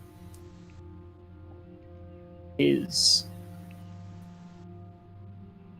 a ghost town, or people who enter do not come back. You may wish to exercise caution. Hey. If all the recon rolls from earlier wasn't exercising caution, I really don't know what would be. The only thing I There's would no clue there. the only thing I would say to change is when you guys went into this village, you just like seemed it from my point of view as an outsider, out of character. It seemed like you just marched in, was like, "Hey, everybody!" Like, I definitely think we should stay back and observe a lot more before actually entering a town. Yeah, That's we the need to do tactical movement and not just Why do you think walk in like a couple of cowboys. only Why do you think the Commodore actually thought of You literally drove a tank into the village, though. Like, that would have been the last thing I would have done in a stealth situation. That's all. Out of character, that's what I suggest. You're the Commodore. You could do whatever you want. But I'm just saying, out of character, that's what I would suggest. Why do you think he was like, he knew? That's why I asked the GM when we'll get to the next city, is because he wants to make sure to do stealth checks, like do some recon before actually going into the city. Yeah. And probably from different angles too, different vantage points. Because from where we were, we got a very small vantage point of the village and then this sniper area. If we do go a little bit, like split up a little bit more, maybe into like 3 groups, we could probably get more eyes on more things. So yeah, you're handed the note. He gets just out of the city, the village, and he contacts the major. Okay, you get through not to the major, but to the lieutenant you previously dealt with. He goes, that village is, I don't know. They seem too more friendly. Say too friendly, do you mean too friendly like a trap or too friendly like an idiot? Too friendly. He says, too friendly like a trap. Question, is this a type of radio that we can all hear and all speak on, or is it just like a handset to his ear that only he can hear and speak on? I'm torn between reality and narrative convenience. Well, there are both. There are both kinds. Yeah, I'm going to say that that it, and again, I'm going to have partly narrative convenience. Like, it can operate both ways, but so long as the engine is running, it has to be in the ear. You're not going to want to. Yeah, you're not going to want to broadcast at least. Yeah. Group, as it were. Yeah. But maybe you can all hear what's being said. Okay. Well, I'll wait so he goes. It's a little weird. He goes, "What did you find?" Did you find anything? Are you asking me? Yeah, he goes to Oh. Creeville. Well, when I left the building, the church, to go back to the vehicle, I looked around the town a little bit. There's definitely more people than we see, and they're definitely hiding. But when I looked in the buildings, I didn't see anybody. Um, I definitely don't think this town is what the father or the preacher man says it is. I don't trust him at all. And I think that there's only two possible options that I can think of. One, this is a Russian stronghold that has been made to look like a Polish town. That would explain why the pastor somehow speaks fluent English. Um, Russian officers would be able to as well. But the only other option is that these citizens are just so terrified of soldiers, regardless if they're Russian or NATO, that they all decided to hide, with the exception of half dozen militia, which would make a lot of sense if they hadn't welcomed us in and tried to make us intentionally feel like we were um, welcome. But the problem is I could definitely tell as I was kind of looking around, seeing what I could see, that there was somebody watching me. I'm not sure if it was that guy that gave us the note, or somebody else, some other military individual out in the woods or what. But I don't trust the place. I don't like the place. If we go back there, I think it should be last resort, kind of maybe a place that we need to hide from Russians or something, not something we need to deal with on a regular basis. So you're suggesting that maybe the guy that only spoke Polish might have been a Spetsnaz officer keeping an eye on the priest to make him behave a certain way while we were there. Or the priest could Yes. have been a Russian officer that was installed. I mean, look at that church. It was immaculate. It was the only building there that had any cleaning done to it. It seemed like it was designed specifically to be a place of less worship and more of political speechifying. I think that the pastor might be trying to get information, and I look specifically at the Commodore when I say that. Get information from us about movements and things. Either way, I don't think we should come here unless we absolutely have to, or go back there unless we absolutely have to. Yeah. We're And do moving you, on to the next area, but we got a letter. I'm guessing somebody has the letter. You guys, what does the letter say on it? it's what I told you. It's written in English, and it's effectively saying, cautioning you that no one comes back alive from says Jashawa. They don't want you to come to any harm. Please exercise caution. It's because he's English, reading English isn't fluent. Yeah, it's there are spelling errors. The grammar seems fine. It's like he doesn't know how to spell fluently. Yeah. Like the Commodore. Yeah. Is it- Yeah, okay. yeah. Definitely not first language. Yeah, so he translates that onto him. And he goes, we'll be going to the next area, but we'll be exercising caution. And leaving radio availability. Yeah, I was about to say, Lieutenant Nichols does the understood. We'll put that on the file and inform the Major. You will now, if you are where we believe you to be leaving radio range. You will have to return to at least this point if you need to hail us on the radio again. Did you see anything outside of town, you guys? Nothing but that sniper area. Just the sniper dugout. That's it. Yeah. The sniper Anything dugout. get Yes. Anything interesting in the sniper dugout? The only thing that I'm suspicious of about, because everything about the preacher said about the sniper dugout seemed accurate, except for the part where the phone. If I was a Polish person that didn't want Russian troops in my village, and there was a phone with a line going into the woods, I would immediately destroy that. I would not leave it there. So, I think that phone connects to either Russian or maybe even Polish military or something like that. That's another reason why I don't think we should go back there. I think that that place is under observation by somebody that's not civilian. Hey But that's Yeah, guys, just my I opinion. agree with that. send a squad over to the village. Don't go into the village, but there's a dugout You're looking telling at the village. you're telling the Lieutenant Nichols on the other end of the radio to do that? Yeah, yeah. Okay. Follow to follow a cord that is. I don't know where the cord leads. Phone line. Understood, Commodore. I'll pass that recommendation on to the Major. What were you able to determine about their population, supply situation, defenses, and anything else? They have a sniper perch facing the village. That's the only thing we could find, and they seem well armed.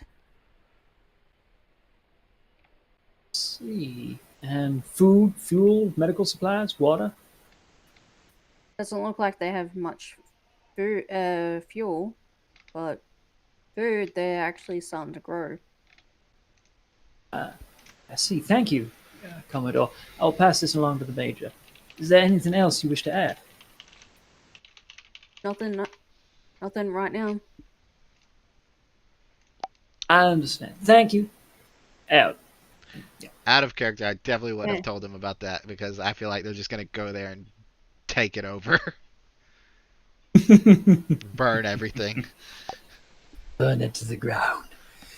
You never know. Okay. Yeah, so, so- we're actually. Yeah, so we're actually going to continue on. Yes, you are. I'm not going to make you do another driving roll because it's all in the same shift. So you'll keep on going. Everyone in the party can give me recon rolls.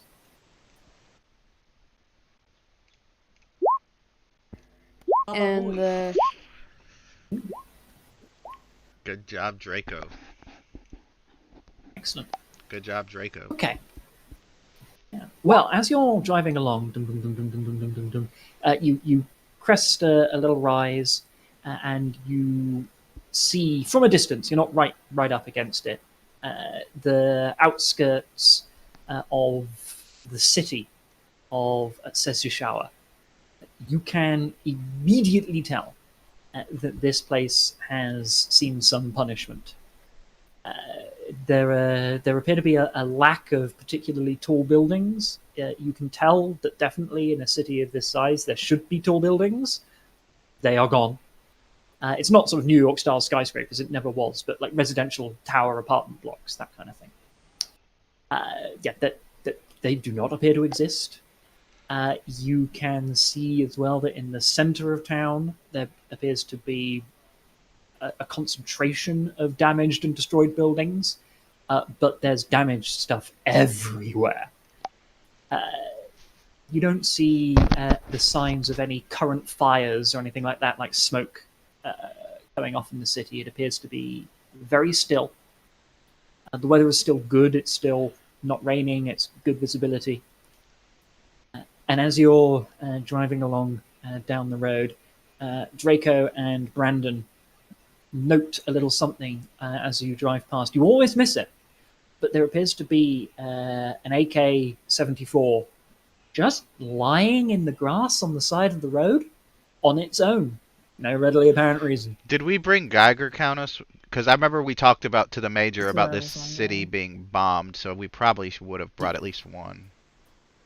You were issued Yep. one, Okay. and you were also told that they have no other radiological kit to give you. Ooh, that I remember that part. Okay. So does the Commodore stop? Because I would. yeah, he's gonna stop. A bit out of town. He says, "Can you get some readings?" Someone. I'll do Yeah. it. We'll get someone to get some readings, and we need to make sure the heavy gun is pointed in the direction of that AK that's on the ground over there. That hopefully someone has mentioned to us, whoever's seen it. Do you stay in the vehicle to do the readings, or do you get out and start making readings? Don't you have to get out to do that? You do! I was just going to make sure you didn't fall into that bear I'm trap. fine with all my NPC Nope, we're good. trees. We're good. Yippee. As long as we stay in here, we're good. There are vehicles that do have radiological sensors. I don't imagine a 113 does. No. No. You've got, like, a thing that you hold in your hand, that's it. Yeah. Alright, It's okay, alright. you get out, and you start going around, and you're running it past. And just for sort of narrative convenience, I'm going to do it in a sort of classic Geiger counter. Tick, tick, tick, tick, tick. I know that's not quite how it works, but hey. Tick, tick, tick, tick, tick, tick, tick, tick, tick, tick, tick. It's about background radiation at this point. And since we've now noticed the AK, can we make another check to see if we could tell that it's like if it's a trap or if someone just dropped it or if there's a dead body nearby? Yeah, you can make a you can make a recon roll. Okay.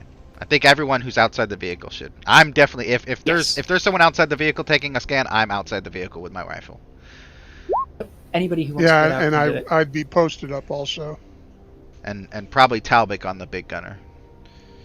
Yeah, okay, I'll do Talbek.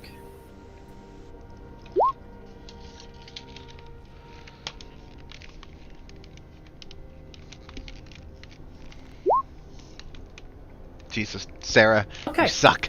Yeah, she's good at shooting things once she knows where they are. But okay, so yeah, Sarah notices nothing. Ephraim and Brandon, you don't notice the answer to this question immediately, but you do see what appear to be very severely faded. You almost missed them, like a drag mark in the ground, like something's been dragged off. So we got radiological mutants. Great. Awesome. Well, to be honest, I guess it could just be an animal that's gotten mutated. Either way, that might be why no one returns from here. Alright, if I don't see any immediately danger, as long as it's not too far away, I want to go and grab the AK. I mean, I'm assuming if the device is telling us that it's background radiation and we don't physically see anything in the woods or anything nearby, then it's not, It's sort of like would knee-high grass around here, and you don't see anything in the knee-high. Sorry, keep rolling. You're saying something. Basically, he would recommend somebody grab the gun and I'll grab see if there's anything, and somebody watch over him while he's doing it. Not Tolbeck. Yeah, I'd have him covered. Okay, yeah. I grabbed I'd have him covered. Just looking at it, is there a magazine in it, or is it? Yes. Okay, so it looks like it was definitely dropped. Someone dropped it as they were being dragged away. Okay, so I'm gonna walk back with it, just chuck it into the Okay. APC. I told When you you we'd do get so, another one back. Yeah. There's no problem. It's an AK series weapon. I'm gonna say it's an AKM. And the AKM is incredibly common. They're all over the place. So many people could have had access to this. But yeah, you've got an AKM with. If you were to, it's not immediately apparent, but if you were to remove all of the rounds from the magazine, you'd find there's about 15 rounds in there. Which should have been done before he threw the gun in the back of the vehicle. Otherwise, random Yes. misfire or I thought that was a given. I'm sorry. I separate the fine. magazine from the rifle. I cycle the bolt. Yeah, I do everything that a normal rifle has to be done Yep. to do that. I am going to assume that all people with military training, Yes. unless they're being true morons, exercise basic weapon safety at all times. Yeah, well, there's a few Yes. morons in the military. Yeah, Yeah. Don't absolutely. get me started with the morons. He fucking something. I'll tell you a story after this section. But I'm sure you all have many. But anyway, Like the morbidly so- obese people I keep finding in the Navy. Anyway, AKM goes in the back of the M113 without incident. And yeah, nothing leaps out of the grass and rips your face off. You dies out of the way. Yeah, nothing rips your face off. None of you drop dead of any terrible radiological problem. None of you start hearing whispers in your head that weren't already there. So Huh. everything appears fine. How far Free can we AKM. see the drag tracks? They go into the tall grass. The tall grass appears beaten down for a couple of feet, and then the grass is bounced back up. So unless you were to really stay on the trail, you would lose it pretty instantly. Does it look like? Is there any blood or anything around where the weapon was dropped that would indicate somebody being wounded? Hmm. Is All there right, a blood give me a trail? recon roll. Yeah, give me a recon roll.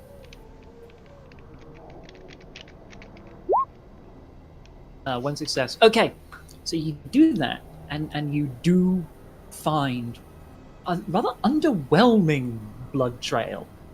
This isn't enough blood loss to kill a man. What's going on here? You bring this to the attention of the party. Yeah. I'm wondering if we ought to follow the trail and see if we can't find somebody, maybe wounded laying somewhere. It'll be Might a be able to Russian. give us some information. Yeah. Well, he's left his weapon, so he's probably, unless he's got hand grenades, he probably doesn't have any other weapons. Maybe a combat knife. Dr. We might as Rostergram, well. do you inspect the blood, or do you follow the team? Inspect the blood. Please give me a medical roll.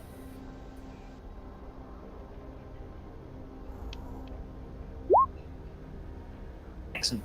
With one success, you can tell a couple of things. You struggle because you're able to work out pretty quickly that this is not fresh, and weather has played a part on this. But after a while, you come to the conclusion that the main reason why the blood is the way it is that this is post-mortem bleeding. Whenever this blood was spilt, the person was already dead when the blood left their body. I don't think we'll find anybody, Dalton. I agree. Nobody. we'll just alive find a- anyway. Yeah, we'll just find a corpse. Let's continue on the road. Okay. I got a question for the Commodore, and I guess I'll do this in character. Since we know that someone has died here, and GM, are we like? I'm so bad with distance. I'm good with everything. I'm good with direction and stuff. I'm just not good with distance. I know we can see the city, but like, how far exactly are we away from the outskirts of the city? I'd say, because you're a slightly elevated position, I'd say you're about 3 kilometers away. You're not going to get a lot of detail. Right. So, Commodore, since we've already seen, a dead person be dragged into the woods, or at least we've seen the after effects of that, maybe this is a good place to start our scout party. Send one party in with the vehicle, send another one to the, let me see, to the north/northeast to, go around that side, then send another group to the southwest and kind of get more angles on the city itself, so in case somebody sees us coming, then they'll try to move to kind of stay hidden. We might be able to see them do that. Does that make any sense, Commodore? Yeah, can you and Dalton go to the northeast? And Okay. Lieutenant Well, since the lieutenant here, I'll pick up the AK and kind of shove it into the lieutenant's hands. There you go. Now you got a real weapon. Because before he only had a pistol.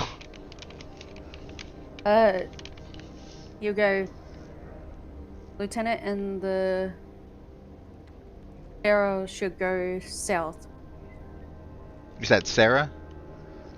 Yeah. Okay. Just want to make sure. Is anybody going straight down the road, or are you all going off-road? I think Well, my suggestion was to just have the APC go down road to an Yeah. extent, Yeah, it was- but not like go all the way in, because we want to reconvene and give each other our information before we actually get into the city, because we can't do it over radio. So I suggest you get to the outskirts, and then once we've seen what we need to see, we can all converge back on the road. basically, instead of the Sarah, it would be Dr. Engstrom. Foster game. Rusty Graham. Rostergam. Yeah. Go with the lieutenant. And then Sarah can stay on the Oh, sure. heavy gunner. Very well. Yeah. Okay. Watch Okay. your guys is back when he regroup with us. We'll start with the APC, and we'll do the two foot teams in a bit. So the APC keeps going down the road at a slow pace, presumably, watching out for any sign of a mine, an ambush, some other awry factor. And you're getting a little nervous, getting a little worried. It's quiet. You've been told no one returns from here.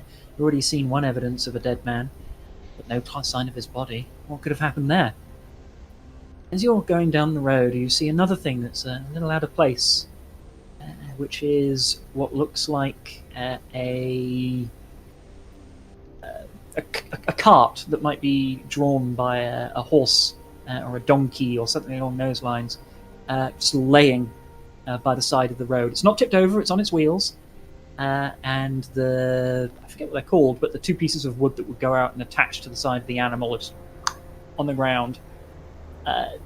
There is, quite obviously, the signs of some kind of broken remains of an animal in the harness. Most of it is long gone. You can see like bits of meat and fur, but not much. Bones are scattered about, they're not cohesive, and some of the bones look broken or crushed. No. What's in the back? You can't see what's in the back, but you can tell that there's something in there covered by a tarpaulin. He's gonna pull up beside it and jump out. He's gonna say, "Sarah, watch my back," and he's gonna close the door and pull out his pistol and walk Lucky up pistol. and yeah. Lucky And he pistol. This time he'll miss every single shot because they'll be right in front of him. Yeah. Basically, he's gonna pull it up. Scum logic. But okay, you go up, you pull up the side of the tarpaulin. You have to undo it; it's tied down. But then, what you see inside, well, I won't tell you what emotions it stirs. That's for you to tell me. But you see boxes of what look like unopened boxes of ammunition. You see cans of food. You see what appears to be a jerry can of fuel. You see other assorted little pieces of kit and equipment, all piled up, tied under this tarp, in this cart that's just here. He puts his weapon back into his holster. He gets the other. What's his name? The other guy? He is not here. Crispin is not here. Okay. So he's gonna say, Sarah, can you, Tallback, can you keep a watchful eye out? And he's gonna start moving the stuff over. Okay. Who has, because only one of you can have it, who has the Geiger counter? Guide counter. Who? Yeah, I think I do. I think I got it. Okay, and you are not with the APC, is that correct, Sobislow? I'm not. Okay. You start moving the equipment, and you start loading it into the back of the M113. Nothing appears to happen to you. Alright, we'll turn to Recon Team North, which I think was Dalton and Gavriel. As you're moving up through the undergrowth, please give me recon rolls.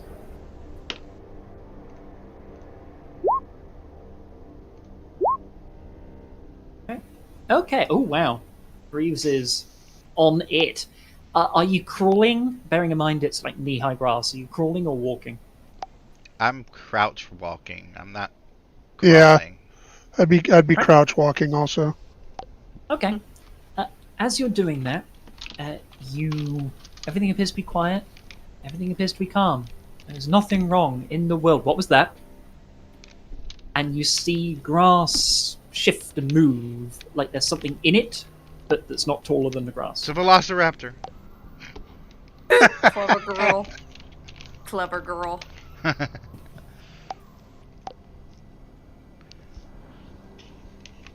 think we'd move apart a little bit and then just set up aimed at the direction where that's coming from. Is it moving toward us? It appears to be very slowly sort of meandering. It's not really heading in any set direction. You said it was So knee-high it's- grass? The grass is knee-high, yeah. Okay. And it's not moving in a direct line toward us. It's just It is moving not, no. around. Yes, that's correct. What if we throw something over there and see if we can startle it to see what it is? I mean, like a hand grenade? Well, I don't want to waste a hand grenade if it's a squirrel. That'd be overkill by very definition. At least we'll have some lunch, though. Yeah, maybe. I can say that if you scurry around amongst your boots, you can find Yeah. half a hand-sized rock. Yeah, and I want to throw it past whatever this thing is, so that when it lands, if it's like an animal, it chases that.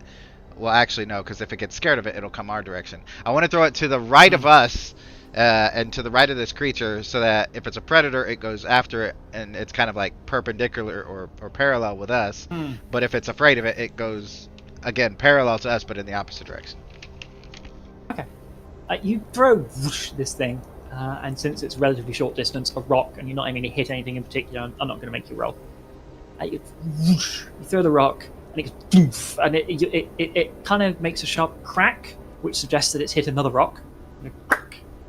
And the movement in the grass very suddenly, not very far distance though, but very suddenly shifts away from the noise. And it then goes very still. So it's still in the grass. Hmm. Do we have a general idea of where it stopped, or is it? Oh yeah, you could. It'd take you a moment or two to get there, but you could walk right up to it if you wanted to. Okay, so I think if it ran from a rock, I think we're pretty safe. But that's just my, I'm not a zoologist. I don't know much about animals, but I'm assuming if it ran from a rock, we're fine. But that's just me. What do you think? No, I agree. Maintain combat readiness, and I would suggest that we move slowly toward whatever's running around on the ground. Yeah, see if it continues. But Please. separated. I mean, Yeah. separated by a Yeah. couple of meters. Coming. Yeah, so that way if Yeah, it kinda- attacks one of us, but it's not it going to kinda- get both of us. Right, kind of doing a pincer movement on it. Right. Trying to squeeze it between us. Make absolute sense. Okay, so you do that, and it doesn't appear to be moving. Doesn't appear to be moving. Doesn't appear to be moving. As you get quite close, it shifts, and it sort of like heads towards one of you.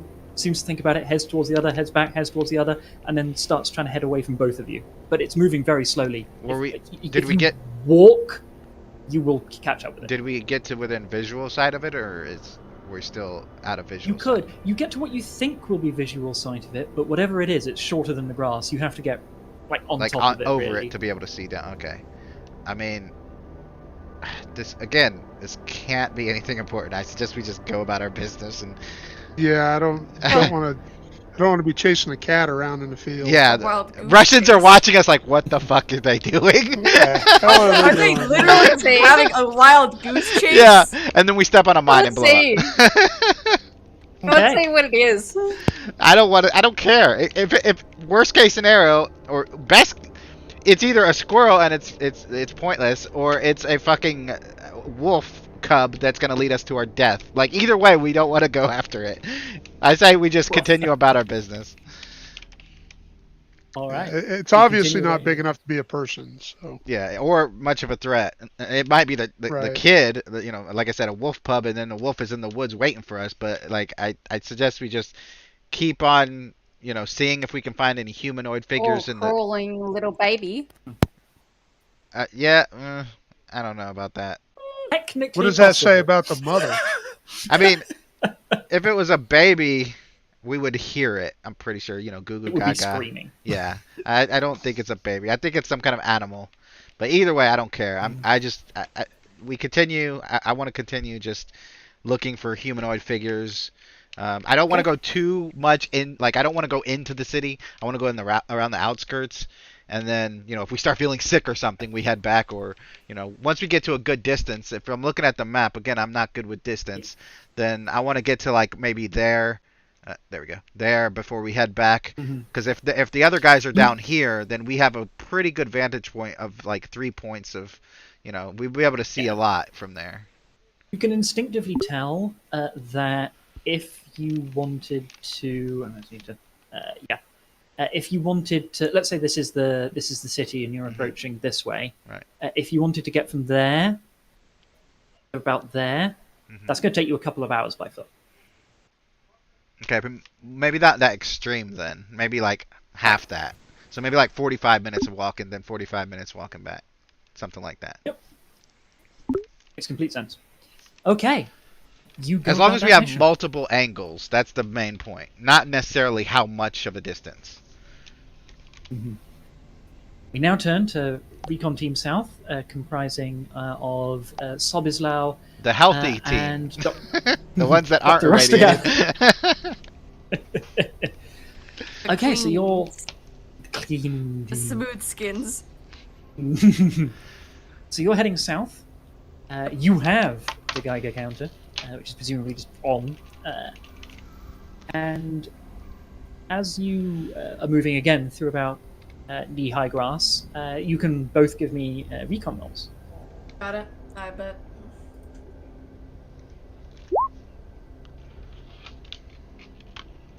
Nothing and two successes. Okay. So you're moving south through the terrain. You're trying to be on slightly higher ground that allows you to keep a good overview of the city itself, but you're a little down from the crest, so you're not silhouetting. And you eventually get to a point where you're approaching another road into the town. Once you've come in from the northwest, and this one appears to be coming from the southwest. You start heading towards this tarmac road, and on that tarmac road, you find what appears to be a series of cars that have all been parked lengthways across the road and seem to have their wheels removed. There's also signs of bullet holes in the sides of the cars.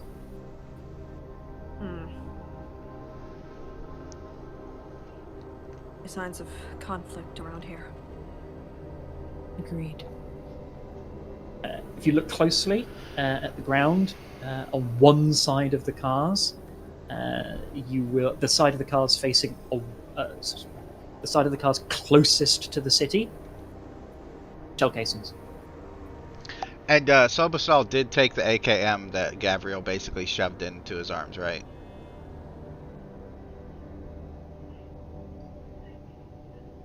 Nah, No, I haven't been able to put in the stats about that.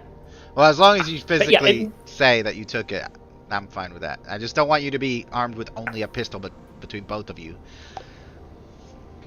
Okay. I'll pop you the stats, but yeah, it's not going to be immediately vital. Or is it? Or will it? Mm. Dun dun dun. But yes. You come across this series of parked cars where there has clearly been some kind of engagement.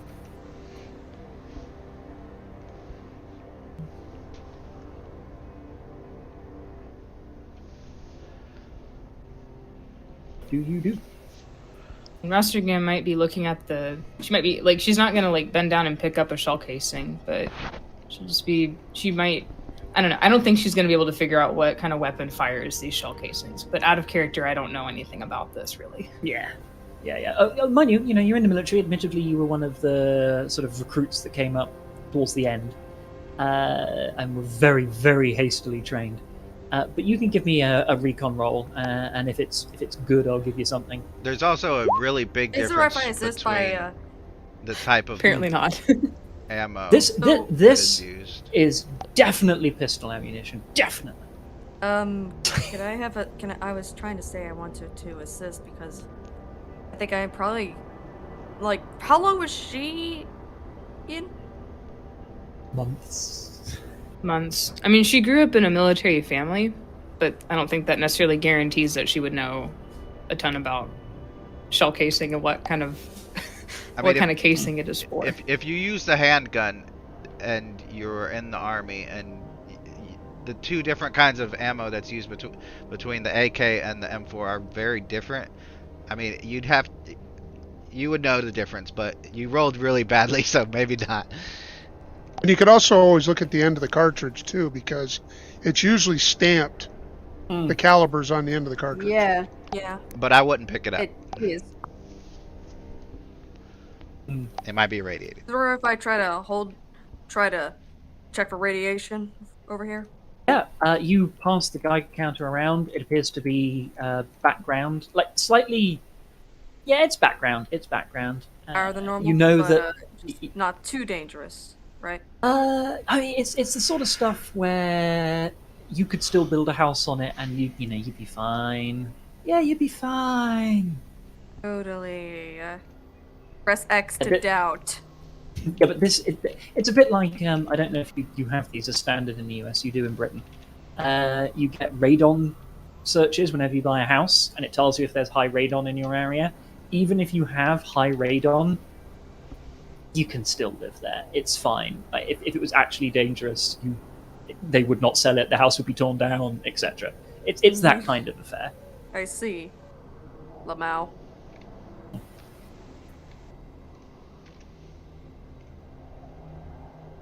So yeah, it's background. And yes, you want to do the recon roll to see if you can work out about the ammunition.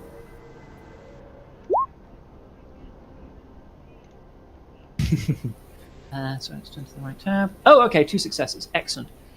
So you look at it. Yeah, this is definitely not pistol ammunition. What on earth does the doctor think she's talking about? She needs to get her glasses checked. Doctor? That's not pistol ammunition. And looking at it, you see what appears to be standard sort of Soviet rifle cartridges. Those are rifle cartridges. But whose rifle cartridges, Lieutenant? Standard issue Soviet ones. I see.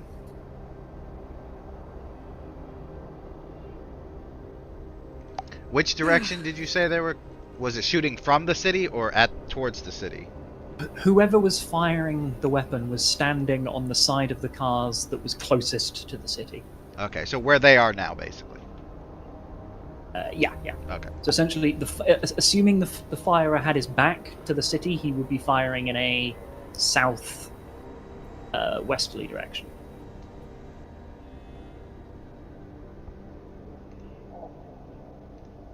Well, you can come across this. Do you do anything further beyond doing the guide? Do you press on? Do you go down the road? Do you double back?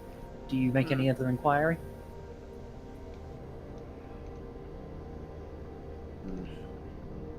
Not really, to be frank. Okay. It's notable that there are no bodies. So do you press on down the road, or do you keep going on the arc? It's not. You're reaching the end of your arc anyway. I think we're probably going to be pressing on. Do you Okay. agree, Doctor? Yes. Really, So, since the last city, she's been like a little bit more distracted. Like you guys still probably don't know her super duper well, but she's just something. I mean, she just seems a bit, I don't know, shaken or so.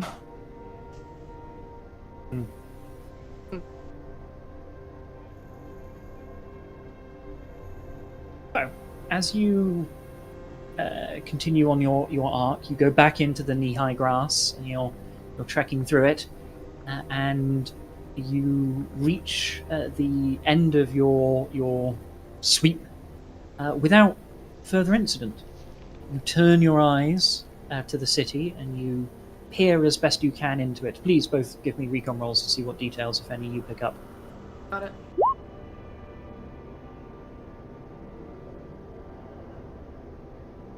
Okay, so Draco sees and identifies nothing. Dr. Rostigam is peering into the suburbs with her keen senses. She's not really able to pick out anything. Lots of wrecked buildings, some intact ones. It's the classic kind of urban destruction that you've become sadly used to in Europe.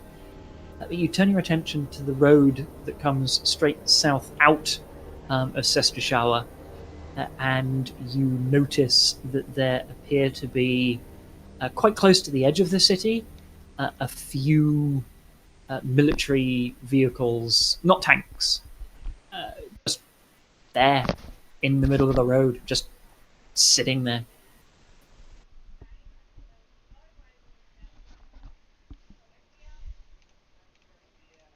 Lieutenant, there are definitely some military vehicles in the road up ahead, but my eyes can't tell me whether they're ours or theirs. I do show.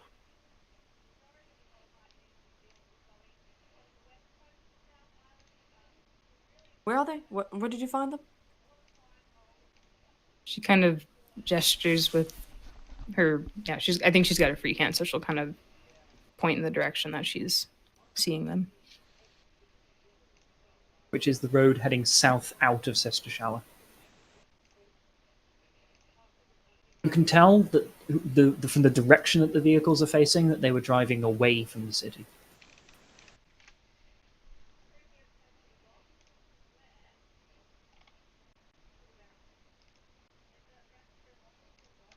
And they seem scattered. It's not like a convoy came up as one parked stop and they've left out. It's like one jeep, maybe a couple hundred yards, a truck, 50 yards, a medium vehicle, 300 yards, another truck. It's very haphazard.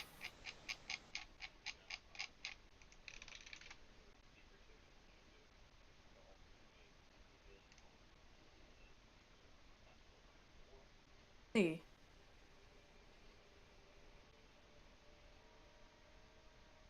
It'll probably be useful to discuss this with the whole group, so I'll turn to Group North.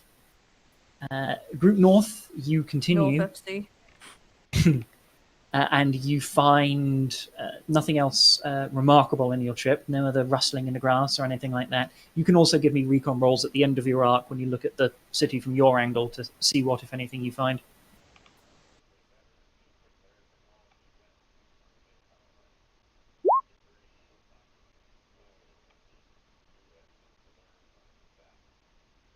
One from Dalton.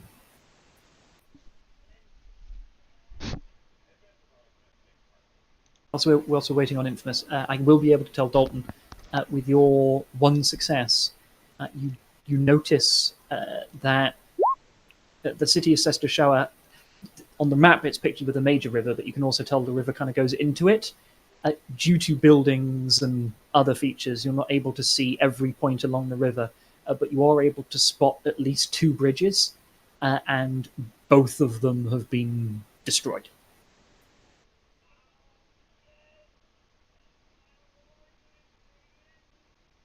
Do they look like they've been destroyed on the outside edge of the bridge or the inside edge of the bridge? Meaning, did the enemy destroy it, or did people within the city themselves destroy it to keep somebody from entering the city? Yeah. It looks like that the destruction looks too total for you to be able to tell. Okay. And yes, Ephraim notices nothing in addition to that. You have successfully completed your little arc. Do you double back to where you suspect the APC is? Yeah, and I want to suggest we move more quickly than we, came this way. If we didn't notice anyone while we were stealthing, I don't think we're gonna have to worry about heading back. So I just say we kind of jog back. That's just my personal, opinion. Absolutely sure. Absolutely fine. Well, you are able to get back to the APC without incident. At first, you emerge back onto the road a little closer to the outskirts of the city than the APC actually is, because in your mind you were expecting it to keep moving. It hasn't. But when you look up the road, it's relatively easy to see. It stopped up there, and you go up to it, and you find the Commodore still busily loading supplies from a cart into the back of the APC. With the Commodore's little treasure trove of found goods. And they all appear to be... You all come back at the same time, we'll say, for convenience's sake. He says, are you gonna help me or what? As soon as we scan it to make sure it ain't irradiated, sure. Yeah. Ahem. Okay. Geiger You counter. run the Yep, you run the Geiger counter over it, and it doesn't immediately go sort of like danger, danger, danger. But you are detecting higher than background. You would not want to be near this thing for like weeks or on end, but you're not going to have anything terrible just by standing next to it. And how long did it take us to get here? Like a couple of days or just one day? Or So far from the town, you're still in about... no, I mean from about the midday. base that we left. Yeah, from Praska, from the NATO okay. base, you are still in that same day. Like It's okay. about early afternoon, midday. Might I suggest, Commodore? Well, first of all, wrapping it in like lots of plastic, but secondly, we head back to the base, give this to the major, a peace offering, basically saying, "Hey, look what we did, woohoo!" Before we come back here, because I have a feeling, and I might be completely wrong in this, that if we head into this city with all this extra supplies, we're gonna lose Marauders? a lot of it. It's just a feeling. Yeah. Let me guess. might as By well take- Marauders? Sure, we'll go with that. Could always be. What did you guys Is find? that what you want to do? Well, I'm just throwing out suggestions. I kind of want to know what they found, in character to make any further decisions, but we didn't find nothing but a squirrel, so. Oh yeah, and a broken bridge, but yeah, whatever. We did find signs of rifle fire, especially standard issue Soviet ones. And I definitely want to take the resources back then. So, can you tell me more about these, the Soviet rounds that you found, the rifle fire? Well, most of it seems to be aimed southwards, and never had. Dan, can you remind me what's going on? It's just my brain's not working for some reason. You found two little clues. I'll draw them on the map with little sort of yellow marks.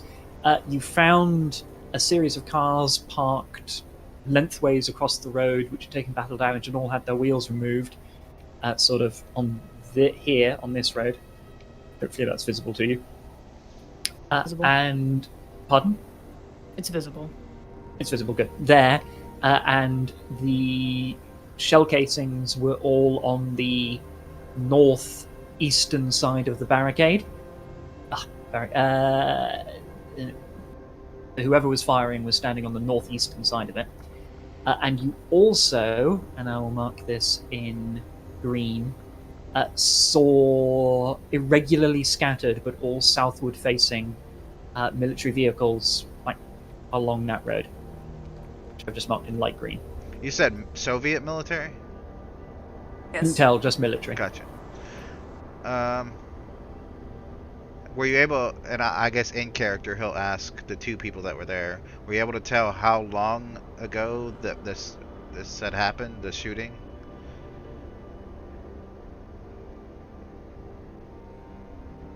No, unfortunately. Because what I'm thinking is, if it was recent, and we know when the bombs dropped, right? Like it was weeks ago or months ago or something like that. The last of the bombs dropped. You don't know if it was necessarily on this city, but in this part of the world. But the latest one would have been like a while ago. A while ago, yeah. There have been no fresh nuclear blasts. So, if there's some Russians shooting outward recently, it means they're probably using this place as like a base of whatever reason they'd want to.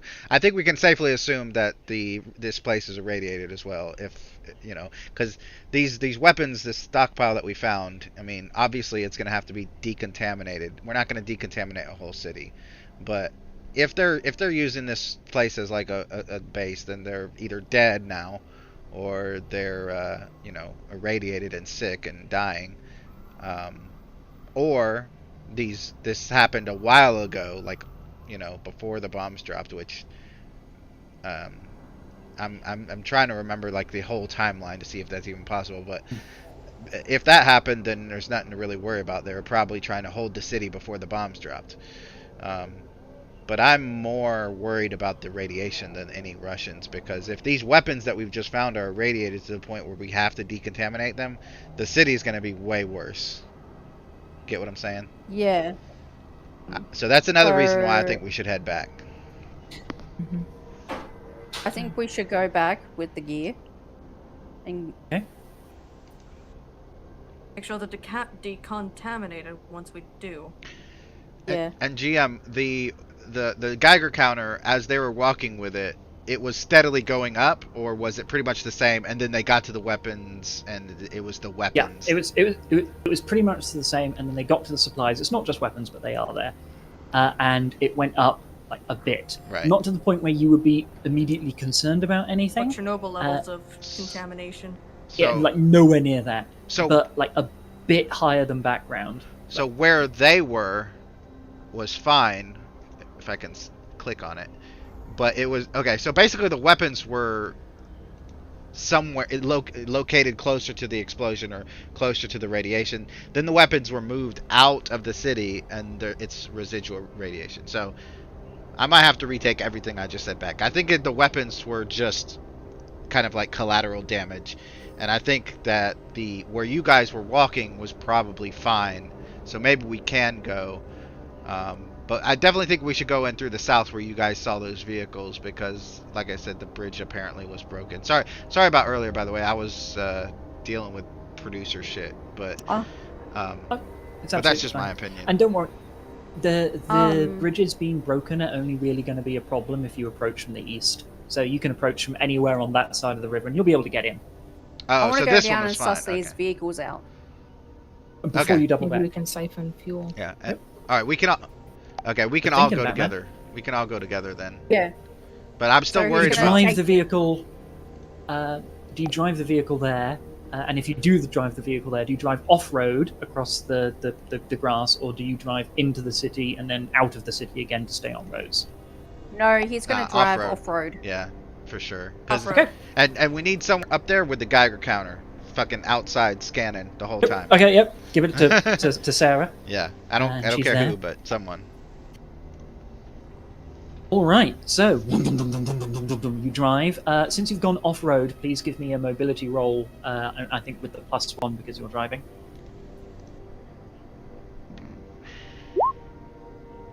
Okay. Even without the negative modifiers that I should have applied, you'd still be a success. So you don't bog down, you don't break down, nothing bad happens as you manage to drive this thing over the lumps and bumps of the field. And you eventually reach. It's not, quick. It especially since you've gone off road, but you eventually get to here as you approach the vehicles from the west. Do you drive right up in amongst them, or do you stop off some distance and approach on foot? Stop. Yeah, stop and get out, and let's approach on foot. Stealth. I was going to say stop at a fair distance that we can easily walk up. And we can stealth up. and we can have our gunner be overwatch behind us in case something comes from any direction. Absolutely, and I'm assuming that you're sort of hull downing the M113, so to conceal as much of it behind a natural Yeah. rise or something like that. Yeah. Yeah. Okay. So before we And- go any further, I have a pair of binoculars in my backpack. With me having a telescopic sight, does anybody else in the group want the binoculars?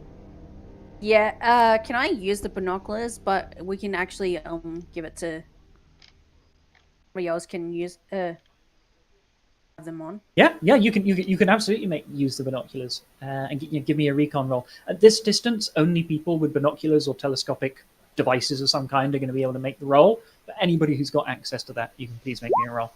So how do I transfer the binoculars? Do I just take it off my item list? Yeah, just take it off your list, and Mac will have to put it into hers. Okay. All right, Yep. we're doing a recon roll, right? Yep. Correct. Yep. Got one, and Brandon got one. Okay, so you can both tell that these vehicles are Russian vehicles, but you do know in the back of your mind that there is quite a lot of overlap between Russian and Polish equipment because the Polish army is still using a lot of ex-Soviet stuff. You can't quite see the symbology that might be painted on the side or anything like that. You can just tell they're Russian-made vehicles. You can also detect quite readily that there appear to be no signs of movement around these trucks and various other bits and bobs. Do they look like they're damaged at all? Can we see any like missing turrets or big Mhm. hunks missing out of the vehicle? Yep, there does not appear to be any battle damage to the vehicles. So they just stopped and parked. They don't. Some of them appear parked. One of them looks like they slightly went off the road and like hit a signpost, but at low speed. So there's not severe damage, and one or two of them look like they're just in the middle of the road, not even parked. Do we think that these people died from radiation slowly, and that's kind of why some are parked and some have slid off the road, and then once they died, some predators, animals just came and ate them or something? Because that's what I was thinking about the other guy before, the guy with the AK that got left with the dead blood on the ground. Like maybe they just died from the radiation, and then animals just kind of got hungry. That's just kind of what I'm thinking. Well, if they're inside of vehicles, animals don't have thumbs, so they wouldn't be able to break the hatch open. You guys. You can't tell at the moment if there are like people behind the wheels. Your recon Right. roll's not good enough. Oh, I was assuming that But they if were they're already dead out. inside the vehicle, You guys, Dalton, can you keep up here with Sarah in Overwatch? Because you got the sniper, and Griever and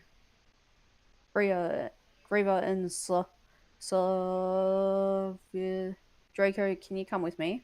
That's why I down have there? nicknames. And Doctor, just Understood. hang back. So it's And 3 make and sure 3. you bring. Yeah, and make sure you keep the thing on you so we can save. Wait, who's got the Geiger counter? Shouldn't the people that be moving towards the vehicle have the Geiger counter? Yeah. I got it. So it's me, Slowbull, Slaw, and Mac's character, right? Wolf. Yeah. Yep. Okay. At this point, I need to go into Soboslaw's sheet for a moment. Please ignore me. Uh-oh.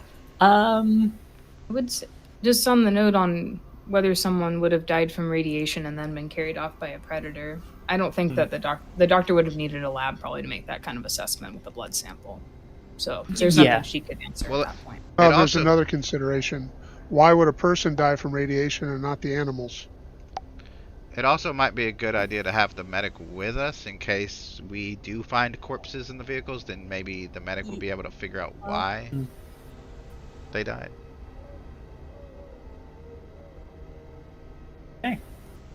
We're not. Well, it's not that do- far do- away. You can come back and grab me if you need me. Yeah. Unless we get attacked. okay, so oh, sorry, Mac, you were saying something. The doctor can hang back until we know that there's no enemies around. So, the mysterious abandoned convoy sitting in the middle of the road, randomly scattered about. You begin to approach, thinking that maybe they're victims of radiation poisoning or some other malfeasance. Please, advanced team, make me a recon roll. Baker gets nothing. Wolf gets 1. And Gavriel gets nothing. If you can push if you want. This is a pushable roll, but you do have 1. Can you explain again what push means? Because like this is just Okay, something I've never heard of. Yeah, pushing allows you to, whenever you're actively doing something, it can't apply to passive roles like standing guard. But whenever you're actively doing something, you can choose to push and re-roll any dice that is not either already a success or a failure explosion. You have to take whatever the new result is, and any failure explosions from either the re-roll or the pre-existing roll will do some kind of damage to either your character or your equipment. So It's essentially you can push your luck, but if you fail, you hurt yourself somehow. So because mine is an explosion, the critical fail. You will be guaranteed to hurt yourself in some way. If I push or if I don't push? If you push. If you don't push, you're fine. Oh, okay, then I'm not going to do that then. Because what I was trying to do is figure out what pushing means, like like does it? Because I mean, like if I'm walking around in the woods looking for something, like just because I don't find it the first time doesn't mean I'm going to not look again and see if I can find it again. Is that kind of what that is supposed to represent? Yeah, that's true, and in this one particularly, since you're actively looking for something, but say for instance you're on guard duty, you're not, well, you've got your eye out, but you're not already aware of, there might be something over there that I need to look at. You're not actively going after a particular thing or exerting yourself. Whilst in this case you definitely are, because you're already switched on to some kind of danger. Right. So is what makes it pushable. If I roll again and I get a nothing roll, a fail, then that I get that critical fail is harmful. That is correct, yes. Okay, but if I succeed, then it goes away basically. No, you would have the success and the critical fail. You get both. Okay, so I don't see any point in ever pushing then.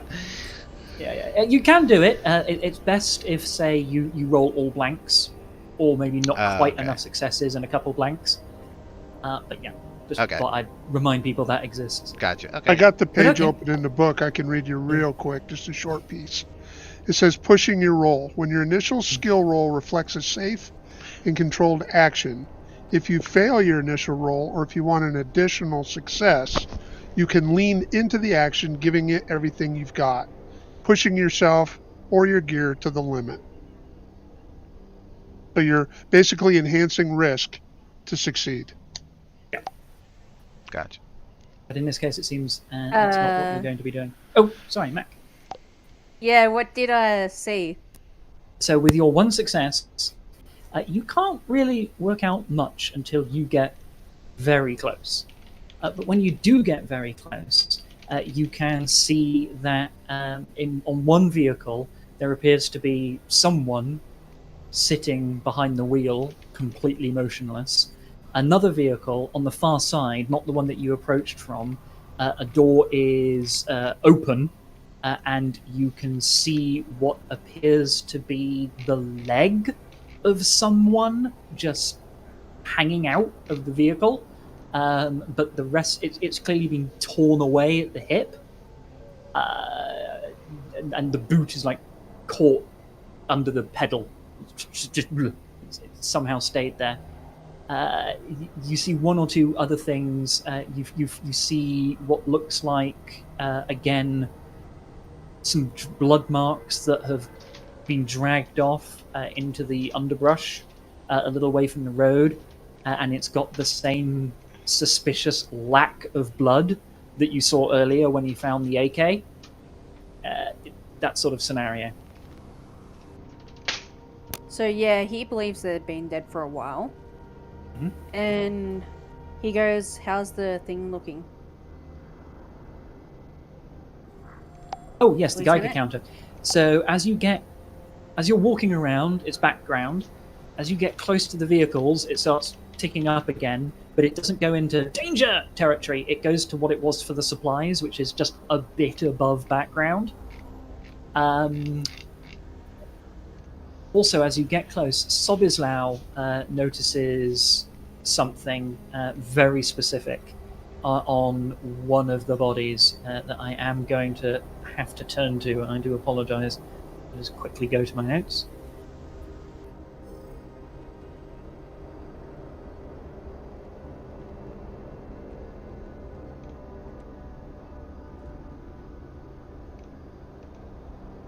They notice that one of the bodies, and it's clear once you get close to them, these people are dead. They are behind the wheel. The doors are closed, so nothing has gotten into the cab. The body appears a little dried out, not hugely, but it does appear a little dried out, and also decay is definitely setting in.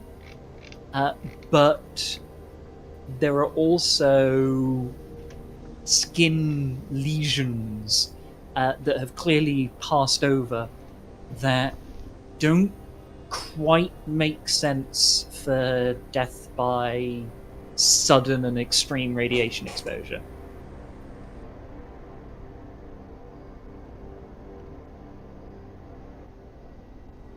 Sobislaw in particular is the one who notes that.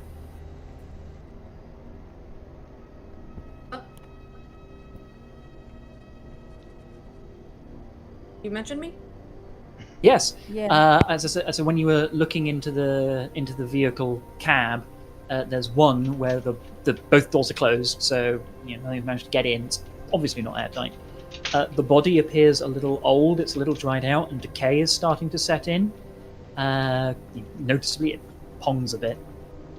But you also notice some lesions on the skin that don't quite line up with death by severe and extreme radiation exposure. And with your NBC training, you'd recognize that. That doesn't seem like radiation poisoning. There's definitely something else.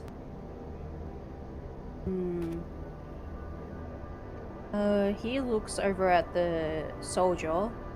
The Hold the on. leg that's sticking out, but he doesn't want to go near it. He wants to stay further, like Hold on. far away as possible, that he can actually see inside. Like, I heard Nostro say "hold on" a few times. I mean, so wouldn't potential to either have the idea that there might be something biological or even chemical involved if there's lesions involved? That pings in your Identify? head as a when you think about it. That's a distinct possibility. I try and That's identify why- whatever is the case. that's why he's standing further back. Because once you said that, he's actually going to stand further back and actually stay far enough distance that he wants to identify the uniform that the dude's wearing. Okay. The uniform, that's easy to tell. It's a Russian uniform.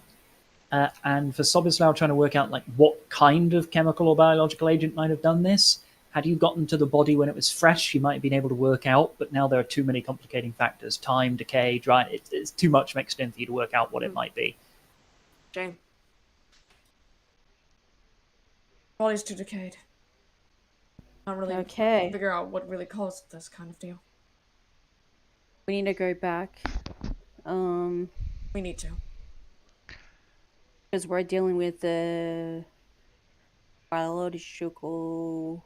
Or even a potential chemical agent involving this. Yeah. So we need to get the right gear to get back to go into the city, but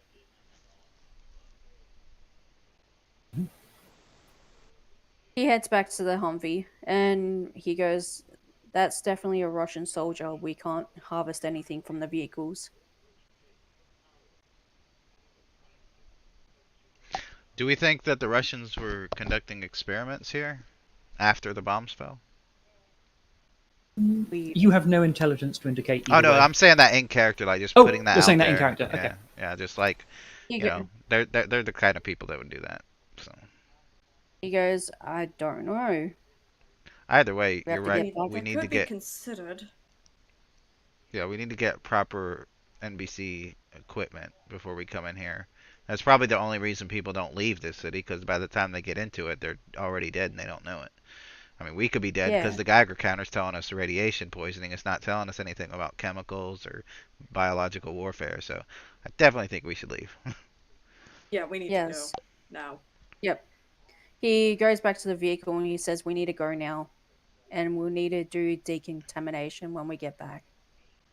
In fact, All right. one last thing, we should probably leave the weapon stockpile that we found, because if our Geiger Yeah. counter says it's got mild radiation, but there's something biological that we can't, or chemical that we can't test for, we could bring it back to the base and contaminate everyone. I think we should be super Yeah. careful going back. Yeah. Let's leave the stuff here and I say we put it that we exactly found. back how we found it. That way we know where it is. I mean, if it's been sitting here for Yeah. years, more than likely it's still going to sit here a few more days or weeks or months. So just put it back and. Yeah. Okay. So they're So- going back to do that and head back to the base. All right. And we'll, So you go back. one more thing before Okay. you have us suddenly enter the base. Before, as we're getting into radio range, we should let them know like what we've discovered in our, even if it's just a theory at this point, it's better that they take all the necessary precautions before, and that way they Yep. can let us know where to stop, because we don't want to go into the base if we're already contaminated. Makes Okay, complete he's sense. gonna stop before the village and as they enter radio range and he goes, Lieutenant? Yes? No, I think she meant the other lieutenant, Lieutenant Nichols. I'm receiving you. We found out something possibly that may stall the going to the village. Say again. I did not quite receive that clearly. We have reason to believe that there's something that's going to be stalling the progress to the village. Following the progress to the village. Do you mean the village of Crespis? Yes.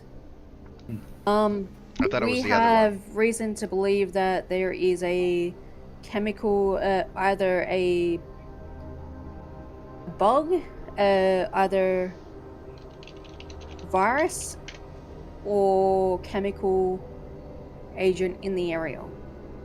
We You may believe have there to be a been. biological or chemical agent in the vicinity of Crespis? Yes. No, in Chef de Shawa.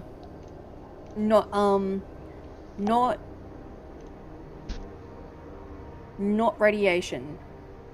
It's mild enough to actually decontaminate, but the one problem is that the city may have a virus or a chemical agent inside. Make sure you tell them the right city. Yeah, I know what Kriebel said, but Mac's the one with the broadcast. Unless you're just trying to keep people from going into Crispies. Which I actually thought of that. I was like, you know what? Just tell them it's infected both cities and be done with it. Not he's not going to say this one, but he's probably highly suspecting that that city is actually infected as well. Do you clarify, says Deshawa or Crispies? Crispies. Not Crispies, this one. I don't know how to pronounce Yeah, it. I would just say the okay. city, not the village. That's the way I would say it. City. Fine. Yeah, in before the decon squad goes to the village. Yeah, that's why they burn it down. There's nobody left. Yeah. Okay, so had you not corrected that mistake one more time, I would not have given you any further opportunities and consequences be damned. But okay. So, He would say. Sorry. He goes, we'll stop at a little bit out of town, so we before getting back to base, so we can properly decontaminate, because we don't know if we may be possibly infected. Message received and understood. Please continue towards the town of Praska. There you will be met a little before its outskirts by a couple of our men who will take you to a building on the beyond the outskirts of town that we use for quarantine. And once we are confident you are not infected, you will be allowed back into the main group. Do you require any immediate medical attention? None of us are infected at the present time, but it may be developing over a series of events. So we request that no one goes into into the vehicle, because could be possibly infection inside. I understand. By the way, did we already set the weapons or the everything back in that carriage? We may have already Yes. established that, and I just forgot. Okay, I just wanted to make sure. You did do But that. there could be a possible infection on the surface. Yeah, because That we even though don't we know. wrapped everything in plastic, we still touched stuff. So you know. Yeah, Okay. that's why my concern is. You drive back. Now, do you drive straight into the village of Crespis on the way back on the main road and just drive through it? Do you No, stop? take Do a you go wide round? berth. Wide I berth. want to go around it to the point where they can't even see our vehicle All right. Yeah, or hear to it. be I will- on the safe side. I will require a mobility roll from Mac as the driver. This and is where it we is break going to down, be at get stranded. yeah, it's going to be at negatives. It's going to be at minus. Well, I had the roll. Okay, now you rolled before as I was saying it's going to be at minus, so I'm going to slightly punish you for that. Yeah, I was like, Yeah. always do that, Mac. Don't do that. Wait for the difficulty. Ah, sorry. So what I'm going to say is that you're driving along, and then suddenly you all feel the M113 just kind of lurch and go, and it very suddenly stops moving. The engine is still ticking over; it doesn't cut out. Well, it stalls, but if you were then to attempt to restart it, it would restart. But it then doesn't move as you attempt to make it move. And if you were to get out and have a look, you will find that you've thrown a track. He goes, I'm not a mechanic. you. Oh, He boy. goes, Lieutenant, you read the manual, right?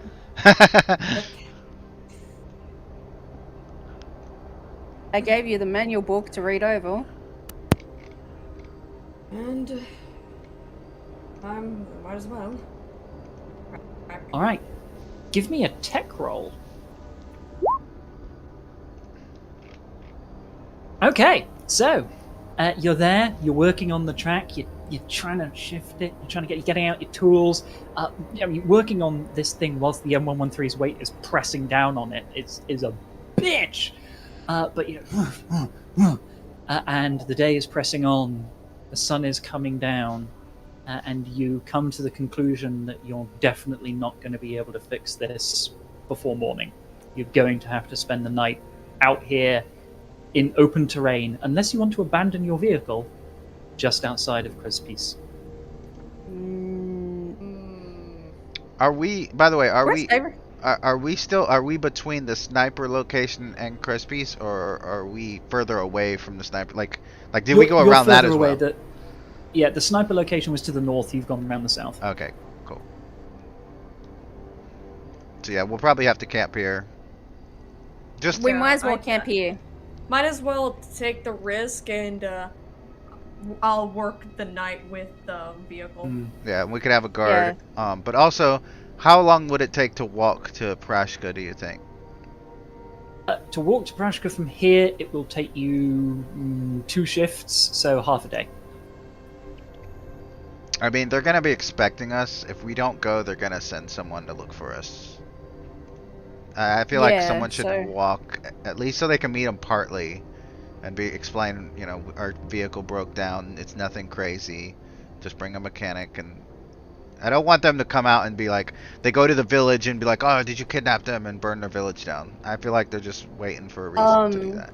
He goes, Dawson and Grieve. No, he'll go. Grieve and Doc, can you make your way to Presto? We gotta walk again. Yeah. I guess it was my idea. So I don't think. I mean, the doctor's probably safer with you guys in the vehicle. I could probably do it myself. She's okay with walking though. Oh, he's saying that in character. I'll tell you for free. He's looking for a reason to go out on his own again. He's like, nah, I'm good. I'm fine. You'll be fine. I mean, they might need your help. You never know. With what? Yes. With putting a track back on this M113? It might fall on his hand. Might crush his hand. You never know. I'll be fine. I'm fine. Doc, if we can just have you here and let him go and get shot by. Just go off and get. If he's going to get shot, then maybe I should go with him. Inspirational leadership. She's Let your men playing get shot. along with that, but she's He's she saying does that not as think a that she should be joke. staying. What if I take the lieutenant? No, saying- I can't take the lieutenant because he's fixing the vehicle. Fine, I guess I'll go with the doc again. Excellent. So, as the sun goes down on this mysterious day full of strange priests, odd villages, and possibly contaminated cities, and strewn about corpses, tainted supplies, as the sun comes down on that day, the majority of you are around the M113 preparing for the night, cooking, keeping watch, and attempting to repair the vehicle, whilst Gavriel and Rostogram head out, just the two of them, into the night. Yep. Pressing forward into the to the town, the darkness of the trees. into the darkness, outside the village of Crispies. Yep, that's. The session will end there. Yep, we're definitely. That was a nice Yep. session. Yeah, that was fun, and we're definitely heading towards the camp.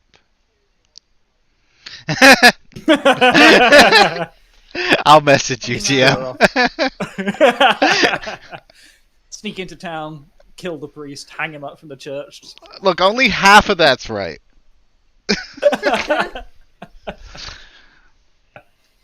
Absolutely watch me. Insert but yeah, and blares out. My father is a war criminal in Serbian.